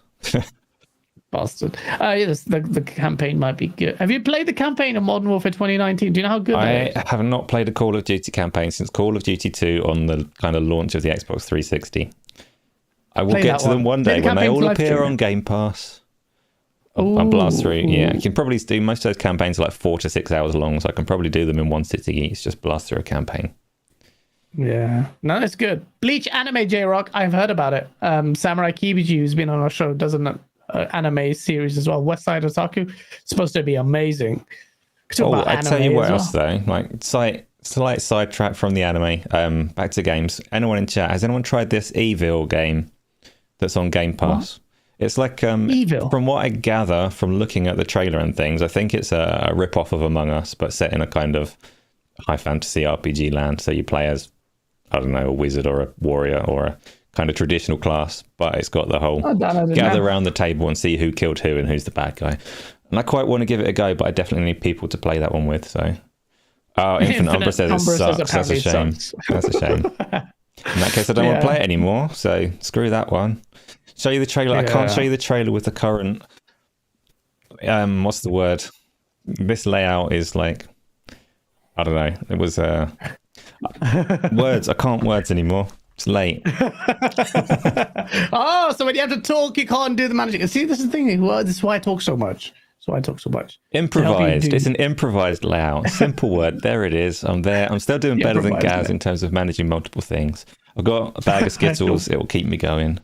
Tiny bag of Skittles, or I'm huge. I would kill for some Skittles. Ace out. It's midnight. Past midnight. Anyway. That's like chilling it. That's only 364 people. I might as well talk to them. I just have to fuck off. No, what the fuck? Nah, I don't know. We should play some games. Want to play games? Chat? I do. We should play games. I'm ready. Add me. GameOnDaily. I'll put it on chat. Let's play some games. Let's do some. Oh, where's that fuck? That Discord thing has come up now. So we can just add people on our Discord and do a massive fucking group chat. What's the limit on Discord? No. We'll sort it out, chat. This has been impromptu. I just feel like I just want to keep talking to you. But it's gonna be boring and fucking I have to do the timestamps because within 2 minutes of the show ending, some prick, I don't know who it is in chat, will go, with the fucking timestamps. Bitch, fucking ended 2 minutes ago. How long do you think it takes me to scrub through? Fuck. Anyway, no one's complaining about it. I'm just making myself angry for no reason. I will play Rumbleverse. I will play with you, J-Rock. Oh, yeah, I need to practice with J-Rock on multiverses. But yeah, we'll do it. We'll make memes. And on that note, people, oh fuck, no, this is a super chat. I was about to end it. Adam MC, thanks so much for the £5 super chat. I've apparently played Overwatch 2 for 9 days. Actually, only booted into the menu. Literally a title update, even achievements. Overwatch 1 are unlocked already. Huggy wants to say, let's play Halo. J-Rock, if you're playing Halo, let's go. Me, you, Huggy, everyone, just jump on Halo. Someone has to play it. Fucking make 343 a little bit happy. Oh, well, we've got like 10 players playing. But yeah, also, Adam MC, I don't know if you had this problem. Anytime I had an achievement in the game, it booted me out of the game. Kept doing it. That's not just you. I've heard that going around as a fairly serious bug. Fortunately, I'm not good enough to earn any achievements, so I'm fine. It keeps me connected. Oh, man. No, absolutely. You get the achievements for doing not much anyway, because I'm terrible at Overwatch. I just find it so fucking like, what am I doing? And I can play all these first-person shooters. I just end up being a healer bot. And I feel like I'm doing that badly as well. What's the Discord? Okay, so let me just, while we end this, let's explain to you something very, very ambitious. And the branding of it is fun. RG Viper X, thank you for adding me as your friend. I see it. The Tuesday show is going to be a phone-in show. And it's going to be people, volume in chat. It'll be prioritized. So obviously we're going to relaunch the Patreon because the Patreon's a bit like afterthought. We'll open up the Discord. I mean, it's private now. Give me some time to sort that out and moderators in there because, you know, if you get loads of people in there abusing shit and putting, you know, like just David Jaffe porn on, so they'll be like, I don't know what David Jaffe porn would look like, but that's weird. But yeah, we're going to have a Tuesday show, disco called phone-ins and prioritize in terms of Patreon members and whatever. We'll think about that. We have thought about it, but yeah, Tuesday show, Asa, me and you. It's going to be interesting. And the community is going to be fantastic. We've had it in the works for a little while. It's going to be unlike anything else that you've seen in the space because we like to push things forward. So something to look forward to in 2024. And the branding. Ace out. I see you in the chat. Oh my God, J-Rock is online now. I'm appearing offline, Jay, in case you're wondering why you can't see me, because I was being antisocial.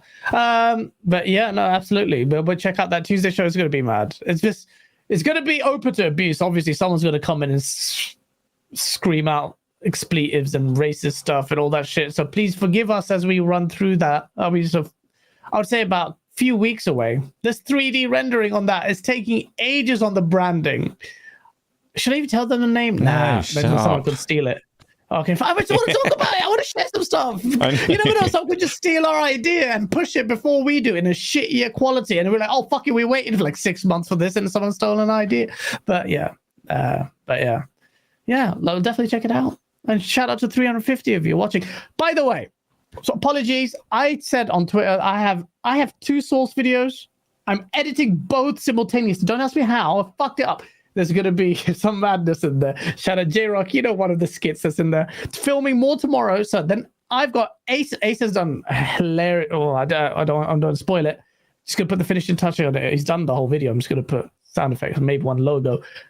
That's going to come out. We got loads of content. So we've got 2 source videos, 1 non-source video that ended up being really saucy because I ended up being a dick on it. And there's a lot more content. So please bear. And Hagi also has got some videos on it. Talks about monopolies where Asa's going to come and shit on his chest. It's really good. So that's going to be good. But yeah, chat. I don't know. Should we just get on Halo? Let's get on J-Rock's party. J-Rock, if you don't mind telling everyone your gamer tag is J-Rock, and we can join a party chat. Obviously, it's going to be limits. But thank you, everyone. Asa, do you want to talk about stuff? Just make sure up. We're gonna close it off there. It is late. It was good though. Thanks everyone for sticking around through the whole thing, and especially the people that have stayed here just to see little old us. Last piece of advice: just remember, if you have balls, do not put them in a vice, and we'll see you next week.